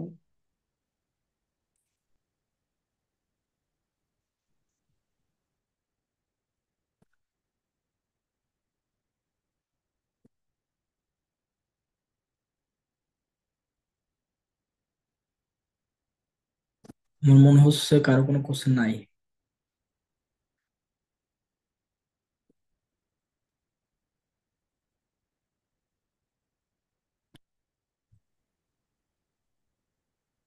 আচ্ছা ভাই, আমার একটা একটু জানার ছিল। মানে আমি শুরু আশা করি বাকিরা পরবর্তীতে শুরু করবেন। মানে ওকে। আমি যখন সিভিটা ডিজাইন করছি, তখন ডিজাইন করার ক্ষেত্রে আমি হচ্ছে আমার আপাত দৃষ্টিতে আমার কোনো এক্সপিরিয়েন্স নাই বা আমার কোনো পাবলিকেশনস নাই। দেখা যেতে পারে আমি আপনার একটা কনফারেন্স অ্যাটেন্ড করেছি, তাও হচ্ছে কনফারেন্স পেপার, সেটাতে আমি আমি অ্যাসোসিয়েটেড ছিলাম না। তো সেক্ষেত্রে আমার এক্সপিরিয়েন্সের জায়গাটা তো খুব কমে যাচ্ছে, খুব কনসাইজ হয়ে যাচ্ছে। তো এই জায়গাটা আমি কিভাবে একটু মানে লিখতে পারি বা কিভাবে আমি আমার মনে হয় এটা একটা কমন প্রবলেম বর্তমানে আমাদের কেমিস্ট্রি ডিপার্টমেন্টে যেটা আছে। আমাদের সময় যেটা ছিল যে বা কিছু সিলেক্টেড স্টুডেন্ট তারা রিসার্চ করতে পারতো। সো মূলত হায়ার স্টাডির ক্ষেত্রে এক্সপিরিয়েন্সের এই একটা জায়গায় থাকে। আমরা যদি আমাদের বাংলাদেশের মতো দেশের কথা দেখি, সো খুবই কম এক্সপোজার আমাদের হয় রিসার্চ এক্সপিরিয়েন্স সম্পর্কে। সো এটা খুবই একটা ভালো কোশ্চেন, কারণ যার এক্সপিরিয়েন্স নাই সে কিভাবে লিখবে। টু বি অনেস্ট, যার এক্সপিরিয়েন্স নাই সে তার যে ফ্রেন্ড গুলো আছে, তারা যে কাজ করতেছে, সিলেক্টেড যে ফ্রেন্ড গুলো আছে দেখা যাচ্ছে যারা রিসার্চ করতেছে, তাদের সাথে ইনভলভ হওয়াটা আমার কাছে সব থেকে বেটার মনে হয়, এবং এটা আগের থেকে করাটাই বেটার। এখন ইনভলভ হওয়ার পরে সে দেখা যাচ্ছে যে ওই প্রজেক্ট সম্পর্কে জানতে পারবে। সো ওই প্রজেক্ট নিয়ে সে বলতে পারবে যে এরকম আমি একটা গ্রুপ প্রজেক্ট করছি তার সিভিতে। আমি আরো অ্যাড করতে এখানে করা যেতে পারে যে যেহেতু আমাদের লিমিটেড স্টুডেন্ট নিতে পারে আমাদের প্রফেসর, আমাদের টিচাররা, সো তাদের সাথে যোগাযোগ করে ডিরেক্টলি তাদের স্টুডেন্ট না হয়েও বিভিন্ন ধরনের অ্যাসাইনমেন্ট করা যায়, রিসার্চ অ্যাসাইনমেন্ট। তো এটার সাথে ইনভলভ করতে পারে, এটা নিয়ে তাদের সম্পর্কে জানতে পারে। দ্বিতীয় কথা হচ্ছে আমাদের ল্যাবে বিভিন্ন ধরনের ইনস্ট্রুমেন্ট আছে। সো আমরা যে প্রত্যেকটা টার্মে বা প্রত্যেকটা সেমিস্টারে আমরা যে এক্সপেরিমেন্ট গুলো করি, এই এক্সপিরিয়েন্স গুলো লেখা যেতে পারে। তো তাহলে দেখবা যে অনেক কিছু লেখার জায়গা চলে আসছে। তুমি ডিরেক্টলি ইনভলভ না হলেও ইনডিরেক্টলি যেগুলোতে ইনভলভ, যে যে ইনস্ট্রুমেন্ট গুলো আমাদের ল্যাবে থাকে, ওগুলো নিয়েই কথা বলতে পারো। আর এগুলো ভ্যালিড করার জন্য যে তুমি আসলে, প্রথম কথা দেখা যাচ্ছে আমাদের ল্যাবে এইচপিএলসি আছে ফর এক্সাম্পল। সো এটা তুমি কোন কোন কাজে ইউজ করছো বা কোন কোন কাজে ইউজ করা যায়, এটা নিয়ে যদি দুই একটা পয়েন্ট লেখো, তাহলে তোমার এক্সপিরিয়েন্সটা আমি মনে করি সিভিতে ওইভাবে লিখলে মোটামুটি ভ্যালিড বলে মনে হয়। কোশ্চেনে অ্যান্সার হয়েছে নাকি আরো ডিটেলস বলবো? না না ভাই, বুঝতে পেরেছি। মানে জেনারেলি যারা করে না, মানে একদম যদি বাংলা মূলত আমরা যে কেমিস্ট্রিতে আমরা অনেক এক্সপিরিয়েন্স করি, এক্সপেরিমেন্ট করি প্রত্যেকটা সেমিস্টারে। সো এইগুলোর টাইটেল টাইটেল কিন্তু লেখা যেতে পারে যে এই এইগুলো আমরা রান করছি আন্ডার গ্রেডে থাকার সময়। সো এটা একটা, যদি তোমার কোনো এক্সপিরিয়েন্স না থাকে, সো এখানে একটা বড় অনেক কিছু লেখা যেতে পারে যে এটা এই এক্সপেরিমেন্ট করার সময় আমি এই ইনস্ট্রুমেন্টাল ইউজ করছিলাম। সো পুরাপুরি ভ্যালিড, তাই না? যে তুমি এই তোমার যে এক্সপিরিয়েন্স আছে বা তুমি যে ইউজ করতে পারো, এটা যে পুরাপুরি ভ্যালিড, তুমি এইভাবে লিখলে আমার মনে হয় ঠিক আছে। কি ভাই? আচ্ছা ভাই, আমাদের চ্যাট বক্স থেকে, is BNCC included into extra curricular activities? If included, then how it effects our CV? এই কোশ্চেনটা করছেন জান্নাতুল ফেরদৌস মিতু। আচ্ছা মিতু, বিএনসিসি আমি যতদূর মনে করি এটা খুবই ভালো একটা সার্ভিস। যদি এক্সট্রা কারিকুলার অ্যাক্টিভিটিতে অ্যাড করতে চাও বা করো, এটা খুবই ভালো তোমার কমিউনিটি সার্ভিস। বাট তুমি যদি আমার কাছে সিভি দাও, আমি যদি রিক্রুটার হই, এটা দেখবো একেবারে লাস্টে যে। সো এখানে যদি সময় ব্যয় না করে তুমি যদি কেমিস্ট্রির কোনো প্রোগ্রামে অ্যাটেন্ড করো বা কেমিস্ট্রি রিসার্চ ইমপ্রুভ করো, আর সেটা সেটাতে বেশি ইনফরমেশন যুক্ত করতে চাও বা পারো, সেটাতে আমার কাছে মনে হয় বেশি ভালো হয়। কারণ এই ধরনের কমিউনিটি সার্ভিসগুলো মূলত কাজ করে ইন্ডাস্ট্রিতে তোমার কতটা আউট এক্সপোজার আছে, তুমি কতটা স্টেবল আউটসাইডে, এটা দেখায়। এটা ভালো এক্সপিরিয়েন্স আমি বলবো। বাট একাডেমির ক্ষেত্রে যতটা একাডেমিক রিলেটেড কথা লিখতে চাও বা পারো, এটা বেস্ট আমার কাছে মনে হয়। আচ্ছা ভাই, আমরা যারা আছি, আমরা যারা কোশ্চেন করতে চাই, আমরা চাইলে কিন্তু আমাদের চ্যাট বক্সটা ইউজ করতে পারি। আর আপনারা যারা কমফোর্টেবল তারা হচ্ছে মাইকটা আনমিউট করে কোশ্চেন করতে পারেন সরাসরি ভাইকে।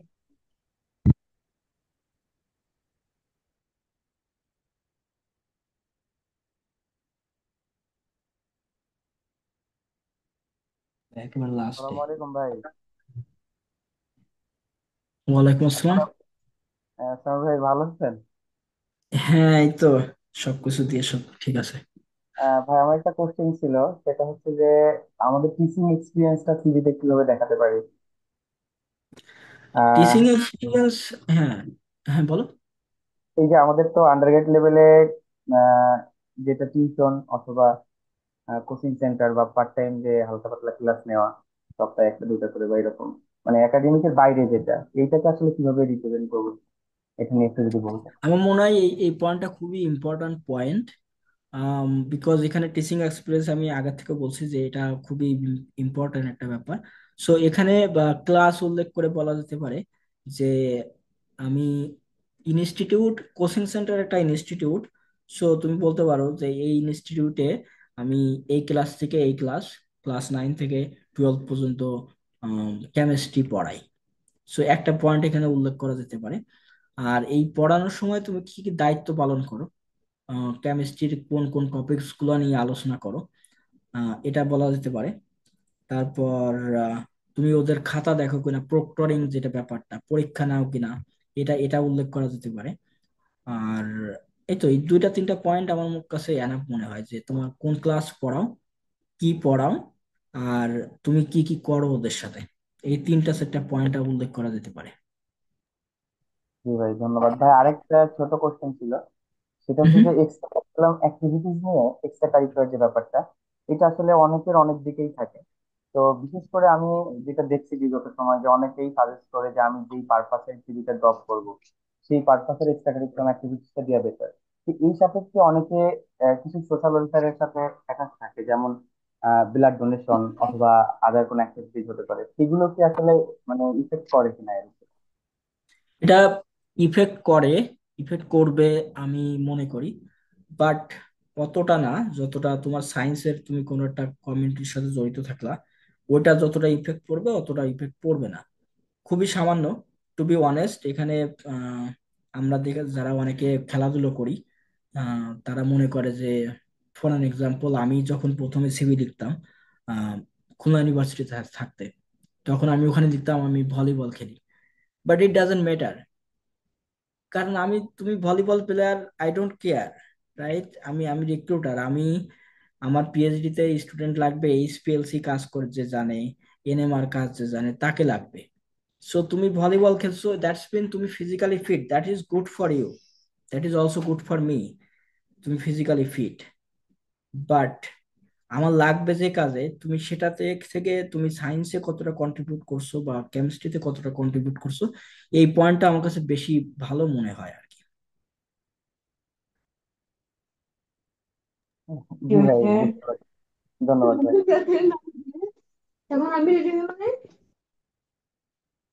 ভাই, আমার একটা কোশ্চেন ছিল ভাই। হুম। হ্যাঁ ভাই, হচ্ছে আমরা তো মাস্টার্সে আছি আর কি, সেকেন্ড টার্মে। তো আমাদের জানুয়ারিতে হচ্ছে টিআইসিআই ট্রেনিং, যেটা আপনি মেনশন করছিলেন, হওয়ার ওকে। কথা আর কি, সব মোটামুটি ফিক্সড আছে। তো এখনো আমাদের হয়তো বা অনেকেই হচ্ছে বাইরেও যাইতে চায়, আবার ইন্ডাস্ট্রি রিলেটেড জবও করতে চায়। তো সবাই মনে করে যে শুধু হয়তো বা ইন্ডাস্ট্রি বা এই টাইপের জবের জন্যই টিআইসিআইটা বেশি দরকারি। কিন্তু আপনার কাছে আজকে জানতে পারলাম যে না, যারা বাইরে যাইতে চায় তাদের ক্ষেত্রেও হয়তো বা একাডেমিক সিভির জন্য এটা একটা ভালো বিষয় হইতে পারে। তো এই বিষয়ে যদি আরেকটু ভাই বলতেন ডিটেলস, বা আমরা যেহেতু সামনেই যাচ্ছি, আমরা কিভাবে টিআইসিআইটা শেষ করলে বা কি কি ওখান থেকে হয়তো বা নোট নিলাম, যেটা হচ্ছে আমরা আমাদের একাডেমিক সিভিতে অ্যাড করতে পারি, এই বিষয়ে যদি একটু বলতেন ভাই। That is the best point, I I I will think, যে যে তোমার যে এক্সপিরিয়েন্স আছে এখানে, ইন্টার্নশিপ, এটা মূলত আমাদের যেটা হয়, আমরা যেহেতু টাকা পে করি, এটাকে এটাকে বলা হয় সে এক্সটার্নশিপ, নট ইন্টার্নশিপ, বাট তুমি ইন্টার্নশিপের ভিতরে ঢুকাইতে পারো। সো আমি যেটা করতাম, আমার আমার যখন ব্যাচেলার আমি শেষ করার পরে অ্যাপ্লাই শুরু করলাম মাস্টার্সে থাকাকালীন, সো এই ইন্টার্নশিপটা, টিআইসিআইটা, এটা মূলত সব থেকে বেস্ট ভূমিকা পালন করছে আমার অ্যাপ্লিকেশনের জন্য। কারণ কি? কারণ আমার হ্যান্ডস অন ট্রেনিং তেমন কোনো কিছুতেই ছিল না। আমি যে কাজটা করছিলাম ডক্টর মহিউদ্দিন স্যারের আন্ডারে, কাজটাতে আমার যে ল্যাবরেটরিতে যে কাজগুলো ছিল এগুলো তো ছিলই, আর যে ইনস্ট্রুমেন্টাল যে কাজটা, এটা ঢাকাতে যে করতে হয়েছিল, বাট আমার হ্যান্ডস অন ট্রেনিং কোনো কিছুতেই ছিল না। কিন্তু আমি যখন টিআইসিআই তে যাই, ওখানে মূলত যে প্রফেসর গুলো তোমরা দেখবা, প্রফেশনাল লাইফে একটা ইনস্ট্রুমেন্ট শিখতে হয়, আমার দেখা বাংলাদেশের সব থেকে এক্সপিরিয়েন্সড বা এক্সপার্টিস তাদেরই মনে হয়েছে। আমার এক্সপোজার বেশি না বাংলাদেশে, আরো অনেক জায়গায় অনেকে ভালো থাকতে পারে, বাট তুমি টিআইসিআই তে গেলে দেখবা যে কমপ্লিটলি ডিফারেন্ট এরিয়া, যাদের এক্সপিরিয়েন্স আছে তারা বলতে পারবে। সো ওখান থেকে যেটা নেওয়ার, সে ব্যাপারটা হচ্ছে যত পারো ইনস্ট্রুমেন্টের সাথে ইনভলভ হওয়ার চেষ্টা করবা।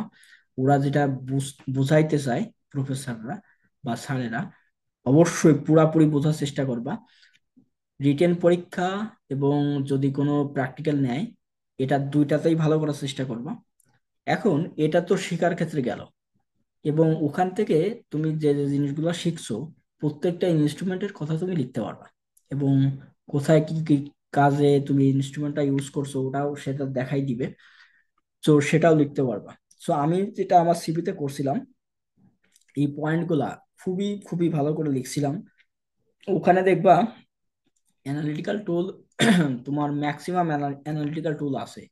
ফর এক্সাম্পল এফটিআইআর, এএএস, তারপরে ইডিএক্স আর, এইচপিএলসি, এলসিএমএস, এস এসিএম নাই আমি সম্ভবত, আমার যতদূর মনে পড়ে।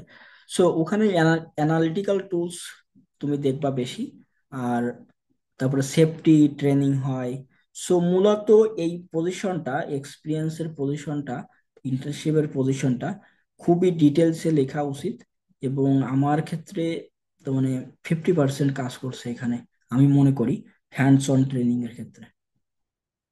সো এখান জি থেকে ভাই। যত ডিটেলস পারে মোটামুটি লেখা উচিত। আর এই টাইমটা খুবই ইম্পর্ট্যান্ট টাইম।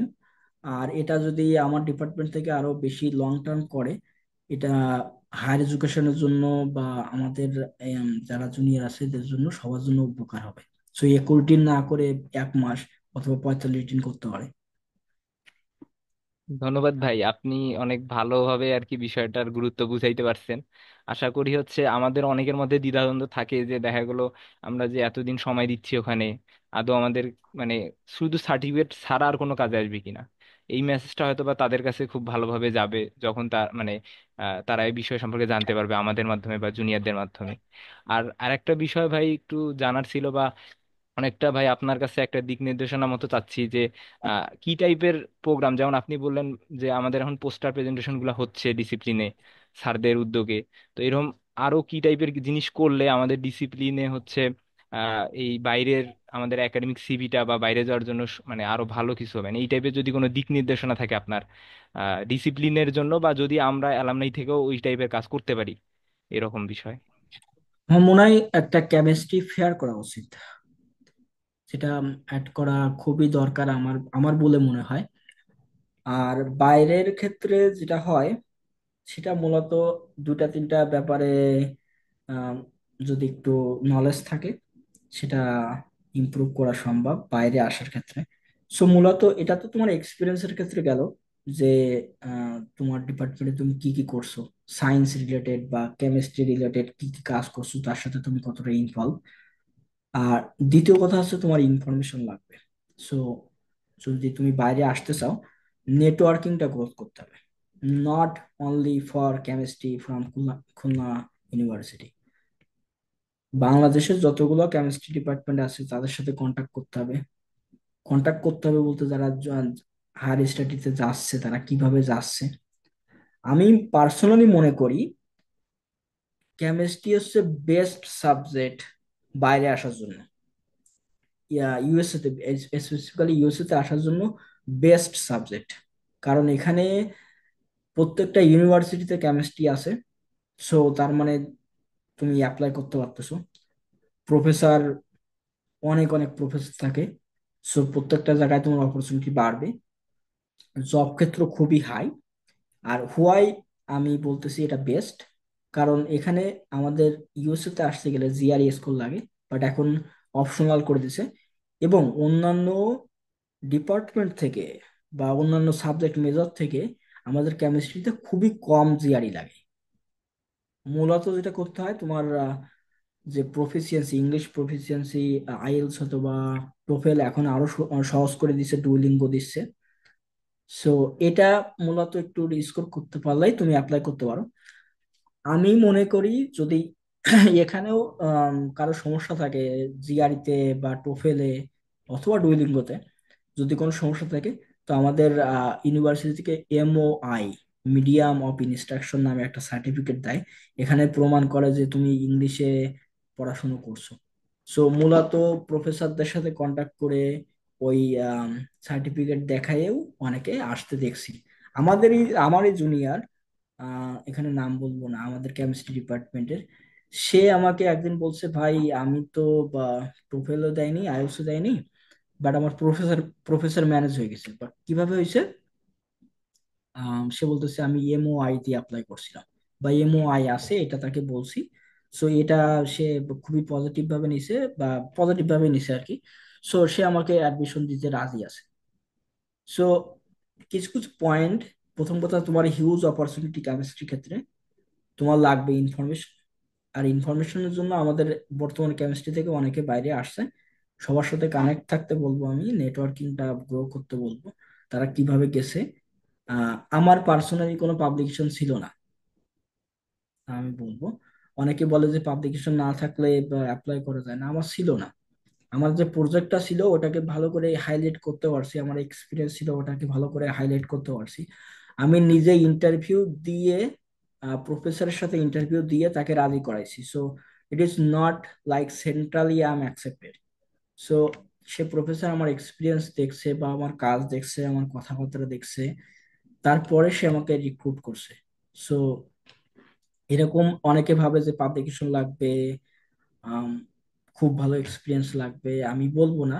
এটা এটা খুবই সত্য কথা যে অন্যান্য ডিপার্টমেন্টের ক্ষেত্রে লাগে, আমাদের কেমিস্ট্রিতে একটু কম হলেও চলে। বাট তোমার যেটা করতে হবে, আমাদের ফেসবুক প্রোফাইল এটা অ্যাডভাইস আর কি, ফেসবুক প্রোফাইল ডেভেলপ না করে আমরা লিঙ্কডইন প্রোফাইল ডেভেলপ করতে পারি।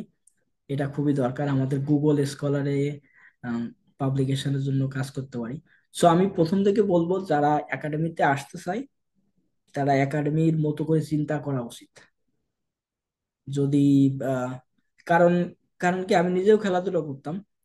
আম, দেখা যাচ্ছে খেলাধুলা খুবই একটা ইম্পর্ট্যান্ট পার্ট আন্ডার গ্রাডের সময়, বাট একাডেমিক্যালি এটা বেশি একটা ইফেক্টিভ না।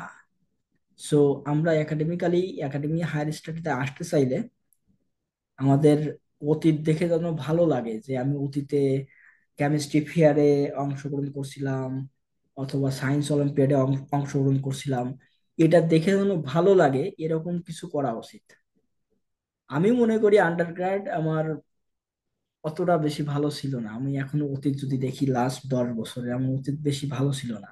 আমি আহ, আমার পজিশন ভালো ছিল ডিপার্টমেন্টে, বাট আমি মনে করি যে আরো ভালো কিছু করতে পারতাম, আমার পেপার থাকতে পারতো, আমার কেমিস্ট্রি যে এক্সপেরিমেন্ট গুলো হয় এখানে ভালো এক্সপোজার হতে পারতো। যখন ল্যাবে কাজ করতাম তখন যেন আমি আরো বেশি ভালো করে শেখাটা আমার উচিত ছিল, যেটা দরকার ছিল। বিকজ আমি এখন একাডেমিয়াতে, আমি লাস্ট 10 বছরের কথা চিন্তা করলে আর এখন যেটা করতেছি, আমার এখন আমি যেরকম প্রোডাক্টিভ, আমার এখন যে এনভায়রনমেন্টে আছি, এটা আমার ভালো লাগছে। বাট আমি মনে করতাম যে আমার এক্সপোজারটা আরো বেশি যদি আন্ডারগ্রেডে থাকতো, আমি এখন আরো ভালো পজিশনে থাকতাম। So try to connect with the chemistry things. আর এটা এখান থেকে যত দূরে ইমপ্রুভ করা যায় ততই ভালো। আরো কিছু কিছু জায়গা আছে হায়ার এডুকেশনের জন্য, একটা আছে স্টেটমেন্ট অফ পারপাস, আর একটা হচ্ছে কাভার লেটার। কাভার লেটারটা optional, but statement of purpose এটাকে পার্সোনাল স্টেটমেন্টও বলে অনেক সময়, অর্থাৎ পার্সোনাল গোল বলে। সো এটা লেখার অভিজ্ঞতা থাকা লাগবে, এটা কিভাবে লিখতে হয়। সো দুটা তিনটা জিনিস আছে, এই পয়েন্ট গুলা মোটামুটি আগের থেকে জানা উচিত। আর কেমিস্ট্রির সাথে এক্সপোজার যতটা বেশি থাকা ততটা বেশি ভালো উচিত আর কি। ধন্যবাদ ভাই আপনার।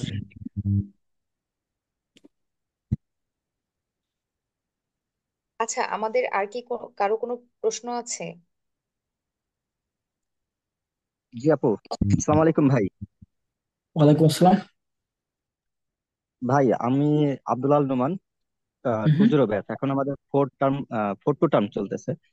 ভাই আমাদের হচ্ছে এই যে যে ট্যুর গুলা হয়, বিশেষ করে আমাদের ইন্ডাস্ট্রিয়াল ট্যুর এবং হচ্ছে ফার্মাসিউটিক্যাল ট্যুর, এই ট্যুর গুলা দেখা যায় যে আমাদের একদিনের জন্য হয়। তো সেই ক্ষেত্রে হুম আমরা হুম কোনো সার্টিফিকেটও পাই না, বা খুব যে ভালোভাবে কাজগুলা দেখা সেটাও হয় না। যেমন আমি যদি আমার এক্সপিরিয়েন্সটাই বলি, আমরা হচ্ছে ফোর 3 টু টার্মে গেছিলাম ইন্ডাস্ট্রিয়াল ট্যুরে কেরুতে, মানে চুয়াডাঙ্গা। তো হুম হুম। সেখানে হচ্ছে আম, আমরা আসলে ওই সময়ে চিনির যে উৎপাদন এটা আসলে টোটালি অফ ছিল। আমরা পরবর্তীতে যে অ্যালকোহল প্রস্তুতি এটা আমরা ফুললি দেখতে পেয়েছিলাম। তো এটা ছিল আমার ওইখানকার এক্সপিরিয়েন্স, ওইটা হচ্ছে একদিনের ছিল। এরপরে আমরা এসেনশিয়াল ড্রাগসে গেছিলাম, ওখানেও একদিনের ছিল। ওটাও আমাদের তখন ড্রাগ যে প্রোডাকশন এটা টোটালি অফ ছিল। ওটা হচ্ছে জাস্ট ইনিশিয়াল স্টেপে ছিল যে অল্প কিছুদিনের মধ্যেই এটা চালু হবে। তো কিন্তু আমরা হচ্ছে একটার পর একটা যে স্টেপ গুলা আছে এগুলা খুব ভালোভাবে ওনারা দেখিয়েছেন, বা যতটুকু পারা যায় ওনারা হেল্প করছেন দেখানোর মাধ্যমে, কিন্তু হাতে কলমে বা ওইরকম ভাবে কোনো কিছু নেই। বা এর কোনো ওনারা সার্টিফিকেটও দেন নাই। বলছিলেন যে হয়তো 7 দিনের যদি কোনো ইন্টার্নশিপে যাওয়া যায় তাহলে সেই ক্ষেত্রে ওনারা সার্টিফিকেট প্রোভাইড করবেন। তো ভাই এইগুলা কি আমরা মানে কোনোভাবে কি অ্যাড করার মতো অপশন আছে, বা এগুলো আসলে কিভাবে ইফেক্টিভ হতে পারে? ওকে, টু বি অনেস্ট, আমি নিজেও অনেকগুলো ইন্ডাস্ট্রিয়াল ট্যুর করছিলাম। একটা বসুন্ধরাতে ছিল, আম, একটা ছিল ক্যামিকো ফার্মাসিউটিক্যাল লিমিটেড, এটা রাজশাহীতে। সো দুইটা অডিট বা দুইটা ভিজিট করছিলাম, দুইটা সাইট। আর এখানে দেখো, আমরা মানুষ, আমরা কম্পিউটার তো না যে কোনো একটা জিনিস সেভ করে রাখবো, দেখবো, সেভ করে রাখবো। সো আমাদের যেটা এক্সপোজার করে একদিনের, এটা ভালো। বাট আমি যেটা মনে করি যে এটা যদি ডিউরেশন বাড়ায়, এটা আমাদের জন্য অনেক ভালো। বিকজ কেমিস্ট্রিতে যে জবগুলো হয় বা হায়ার এডুকেশনের জন্য যেটা করতে হয়, যে তুমি কতটা এক্সপেরিমেন্টের সাথে জড়িত, এটা ইমপ্রুভ করবে। তোমার ফিজিক্যাল কেমিস্ট্রিতে আমাদের বিভিন্ন রুল টুল গুলো পড়ানো হয়, এর থেকে আমার কাছে মনে হয় যে তুমি এক্সপেরিমেন্টের জ্ঞান কত আছে। অবশ্যই ফিজিক্যাল কেমিস্ট্রি অবশ্যই ভালো, অবশ্যই গুরুত্ব আছে, থিওরিটিক্যাল নলেজ অবশ্যই গুরুত্ব আছে। বাট হায়ার স্টাডির ক্ষেত্রে বা প্রফেসররা যেটা দেখতে চায় সেটা হচ্ছে এক্সপিরিয়েন্স কতটা আছে এক্সপেরিমেন্টের ক্ষেত্রে, রিসার্চ এক্সপিরিয়েন্স, এটা এটা এটা অনেক ভালো।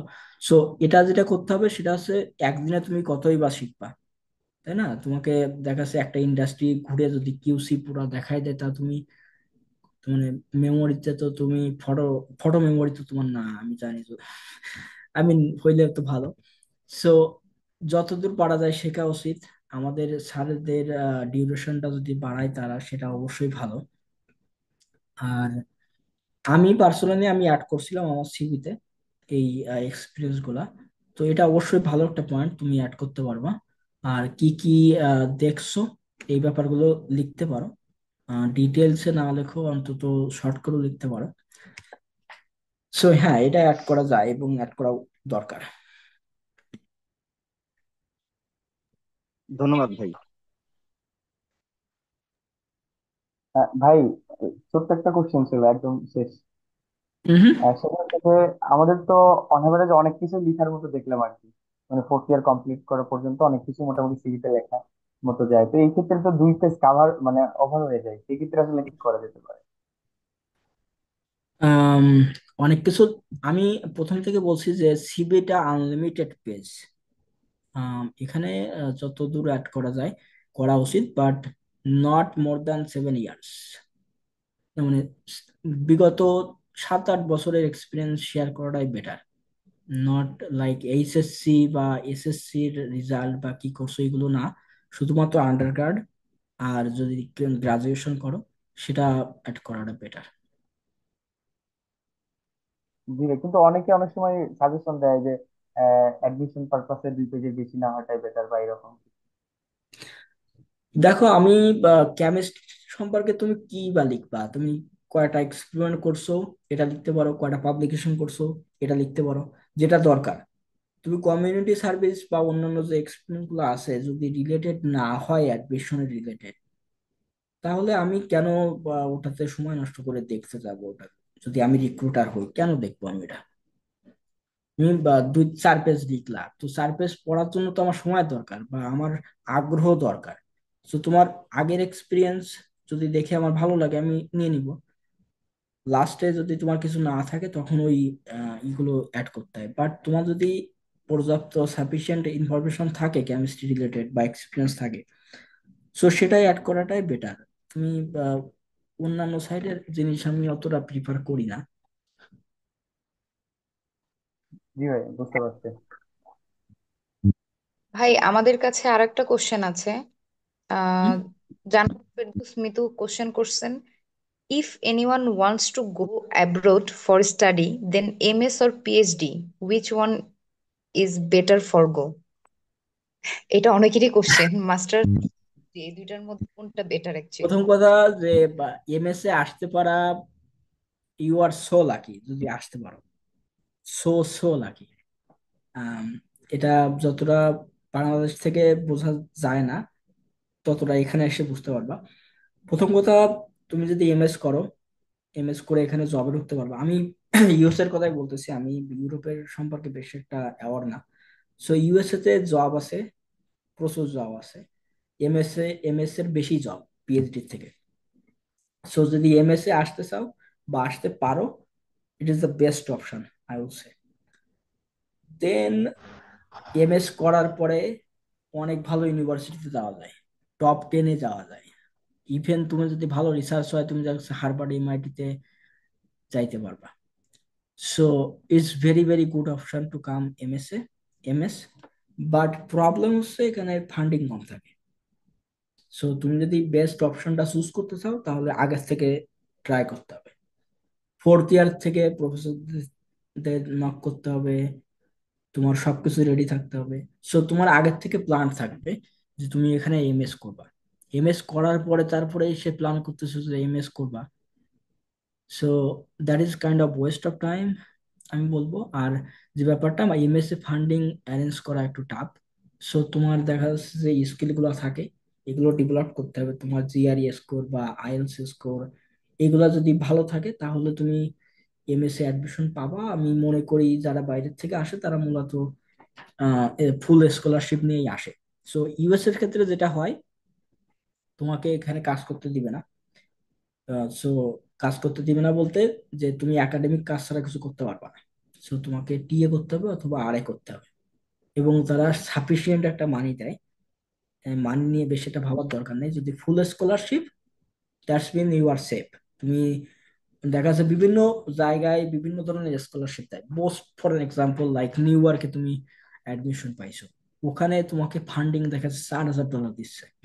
আর কেউ পাইছে, for example for me, Tennessee Tennessee স্টেটে পাইছে, আমাকে দিচ্ছে হচ্ছে $3,000 ফর এক্সাম্পল। আমি ওই নিউ ইয়র্কের থেকে আমি অনেক ভালো আছি আমি বলবো, বিকজ এই সিটিতে আমার কস্ট কম, এক্সপেন্স কম, লিভিং এক্সপেন্স কম। সো ফান্ডিং ডিফারেন্স হতে পারে। যদি তোমাকে ইউনিভার্সিটি থেকে বলে যে full funded, that's mean you are safe. So তোমাকে যেটা করতে হবে, মাস্টার্সে আসতে চাইলে আগের থেকে ট্রাই করতে হবে। ফান্ডিং অপরচুনিটি কম, এজন্যই তোমাকে বেশি বেশি এক্সপ্লোর করতে হবে। বাট বেস্ট অপশন পিএইচডি তে তুমি যদি যেতে চাও, আসতে পারো। যদি দেখা যাচ্ছে দেশ থেকে মাস্টার্স কমপ্লিট, পিএইচডি তে আসতে পারো। এখানে ফান্ডিং অপরচুনিটি বেশি থাকে। But grow grow same kind of grow, but তোমার এরিয়া লিমিটেড হয়ে যায়। যে তুমি দেখা যাচ্ছে অ্যানালিটিক্যাল কেমিস্ট্রিতে কাজ করছো, এইচপিএলসি নিয়ে কাজ করছো, সো তোমার যে চাকরিগুলো হবে ওই রিলেটেড চাকরি হবে। সো পিএইচডি অপশন ভালো, বিকজ অফ এখানে ফান্ডিং অপরচুনিটি বেশি, বাট গ্রোথ কম। এমএস ভালো, বেশি ভালো, বিকজ ফান্ডিং অপরচুনিটি একটু কম থাকলেও বাট তোমার এক্সপোজারটা বেড়ে যায়। তুমি জবে ঢুকতে পারবা, তুমি অনেক অনেক ভালো ইউনিভার্সিটিতে যেতে পারবা। সো চয়েস তোমার, তুমি কতটা আগের থেকে অ্যাপ্লাই করতে চাচ্ছো বা রেডি আর কি। সো আমাদের বাইরের ইউনিভার্সিটি গুলোতে দেখবা যেটা, যে একটা নির্দিষ্ট ক্রেডিট পরে দেখা যাচ্ছে, ফর এক্সাম্পল 100 ক্রেডিট বা 90 ক্রেডিট কমপ্লিট করার পরে তুমি ওই ইউনিভার্সিটিতে অ্যাপ্লাই করতে পারবা। তো আমাদের যদি 4th ইয়ারের অর্থাৎ 3rd ইয়ার শেষে যদি 90 ক্রেডিট কমপ্লিট হয়ে যায়, তাহলে তখন থেকে তুমি অ্যাপ্লাই করতে পারতেছো। অর্থাৎ তোমার কিন্তু বিএসসি, ব্যাচেলর অফ সায়েন্স শেষ করা লাগতেছে না, তুমি কিন্তু তার আগের থেকেই ট্রাই করতে পারতেছো। তুমি ইভেন আমি দেখছি কুয়েটের অনেকের সাথে পরিচয় আছে আমার। সো তারা 1st ইয়ার 2nd ইয়ারে প্রফেসর ম্যানেজ করে, 3rd ইয়ারে তারা শিফট হয়ে যায় ইউএসএ তে বা লন্ডনে বা অন্যান্য হায়ার এডুকেশনের ক্ষেত্রে। সো ইট ইজ নট তোমার সবকিছু শেষ করে তারপরে অ্যাপ্লাই শুরু করতে হবে, তোমার প্রফেসর ম্যানেজ করতে হবে। এটা খুবই ভালো, সেন্ট্রালি অ্যাপ্লিকেশনে করতে পারো। করার পর তুমি মোটামুটি ফ্রি, তুমি অ্যাপ্লাই করতে পারো 3rd ইয়ার বা 4th ইয়ারের পরে। তারপর তাকে অ্যাডমিশন পাওয়ার পরে তুমি তোমার সিচুয়েশন বুঝাবা যে আমার 6 মাস লাগবে, ডিফার করে তুমি 1 বছর ডিফার করে বা 6 মাস ডিফার করে তারপর তুমি এখানে আসতে পারো। সো অ্যাডমিশন পাওয়াটা ডিপেন্ড করে তুমি কতটা আহ, এর উপর সময় দিচ্ছ, কতটা আগ্রহী এবং কতটা আর্লি থেকে তুমি শু- শুরু করেছো। আমার কাছে মনে হয় যে যে একবার চিন্তা ভাবনা করছে যে বাইরে আসবো তার সে চলে আসছে। সো সে যে কোনো ভাবে চলে আসছে। তো বাইরে প্রচুর অপরচুনিটি। তোমাকে যেটা করতে হবে একটু তোমার চোখ কান খোলা রাখতে হবে, এক্সপিরিয়েন্স বাড়াতে হবে, একটু আগের থেকে চেষ্টা শুরু করতে হবে। মাস্টার্স এবং পিএইচডি এটা ডিপেন্ড করে তোমার উপর, বাট আমার কাছে বেস্ট মনে হয় মাস্টার্স। জি ভাই, আশা করি উনি ওনার উত্তর পেয়েছেন। আচ্ছা, আমাদের তো আর কারো কোনো কোশ্চেন নাই। তো সেক্ষেত্রে হচ্ছে আমরা আজকের সেশনটাকে ক্লোজ করতে পারি। ভাই, আপনার পারমিশন আছে? আম, আমি অবশ্যই আছে, আমি কারণ একটা সিলার দেখে আমার ল্যাপটপ আবারও হ্যাং করছে। আমি প্রথমেই আবারও বলছি, আমি সরি আমার টেকনিক্যাল প্রবলেমের জন্য। আমি নিজেও বুঝতে পারতেছি না এটা কেন হয়েছে। তো যাই হোক আর কি, যদি সবাই শুনতে পারে আর ব্যাপারটা যদি বুঝতে পারে, এটাই আমার সার্থকতা। আর আমার সাথে আমার লিঙ্কডইনে কানেক্ট হতে পারো, অথবা ফেসবুকে কানেক্ট হতে পারো। যদি ফিউচারে কোনো ধরনের এই সিবি রিলেটেড অথবা বাইরে আসার জন্য যদি কোনো ইনফরমেশনের দরকার হয়, আই এম অলওয়েজ ওপেন। হয়তো বা রেসপন্স করতে টাইম লাগতে পারে, but I will get back to you. আর যে কোনো ধরনের দেখা যাচ্ছে higher education as a senior, যদি কোনো হেল্প লাগে, যে কোনো ধরনের হেল্প যদি আমি আমার সামর্থ্য থাকে আমি করব। আর যে কেমিস্ট্রি ডিপার্টমেন্ট থেকে এত সুন্দর একটা উদ্যোগ নেওয়া হচ্ছে, আমাদের কেমিস্ট্রি ডিপার্টমেন্ট আস্তে আস্তে বড় হচ্ছে। আমরা 2010 সালে জার্নি শুরু করলেও আজকে দেখা যাচ্ছে 24 সাল। 14 বছর হয়ে গেছে আমাদের কেমিস্ট্রি ডিপার্টমেন্টে। এখন এতটাই বড় যে আমি আসলে সবাইকে চিনি না। সো নিজের পরিচয় যদি আমাকে বলা হয় তাহলে হয়তো আমি চিনে নিব। সো এটা রিকোয়েস্ট, কারণ আমার ক্ষেত্রে এখন যারা রানিং ব্যাচ আছে 23 ব্যাচ বা 24 ব্যাচ, এদেরকে চেনা অনেকটা টাফ। সো যদি পরিচয় দিয়ে বলা হয় তাহলে আমি অবশ্যই বা গেট ব্যাক টু ইউ। আর as a junior, as a senior, আমি যে কোনো ভাবে হেল্প করতে রাজি আছি। আর any type of question, any times. অসংখ্য ধন্যবাদ ভাই আপনাকে। আপনি চমৎকারভাবে আজকের সেশনটি রান করিয়েছেন। আসলে আমার নিজেরও পার্সোনাল কিছু ইনকোয়ারিজ ছিল, প্লাস আমাদের আমাদের সাথে যারা যুক্ত ছিলেন তারাও আশা করি অনেক হেল্পফুল হয়েছেন। আর আপনি যেহেতু বলেছেন যে আপনার সাথে লিঙ্কডইন বা ফেসবুকের মাধ্যমে কন্ট্যাক্ট করার জন্য, আশা করি যে কোনো প্রবলেমে আপনার সাথে কন্ট্যাক্ট করবে তারা। ধন্যবাদ ভাই আপনাকে। Thank you so much for আপনাদের, এভরিবডি। জি জি ভাই, আপনাদের সকলকে আন্তরিক ধন্যবাদ জানাচ্ছি আমাদের সাথে এতক্ষণ থাকার জন্য। আহ, আমি আমার আমি শান্তকে হ্যান্ড ওভার করছি। শান্ত। ধন্যবাদ আখি। ধন্যবাদ সমীর মল্লিক ভাইকে এত সুন্দর একটা সেশন নেওয়ার জন্য। আমাদের কুয়াকের পক্ষ থেকে ভাইকে মানে অনেক শুভেচ্ছা এবং ধন্যবাদ। আহ, আশা করি হচ্ছে সবাই অনেক উপকৃত হয়েছে। আর পাশাপাশি হচ্ছে আমাদের শিক্ষক দুইজন উপস্থিত ছিল, তাদেরকে অনেক ধন্যবাদ। ডক্টর জামিল আহমেদ স্যার ছিলেন, পলাশ কুমার ধর স্যার ছিলেন। এছাড়াও হচ্ছে সবাইকে অনেক ধন্যবাদ আমাদের কুয়াক আয়োজিত এই একাডেমিক সিভি রাইটিং ওয়ার্কশপের সাথে থাকার জন্য। আহ, আহ, আহ, সবাই ছিল দেখে আমাদের প্রোগ্রামটা অনেক ফ্রুটফুল হয়েছে। আর সবশেষে আমি বলতে চাই হচ্ছে কাল মানে একটা রিমাইন্ডার দিতে চাই, কালকে আমাদের ইন্ডাস্ট্রিয়াল সিভি রাইটিং সেগমেন্টের সেশনটা আছে। ঠিক 7টার সময় শুরু হবে সেশনটা আগামীকাল। তো আশা করি সবাই রাইট টাইমে হচ্ছে উপস্থিত থাকবে।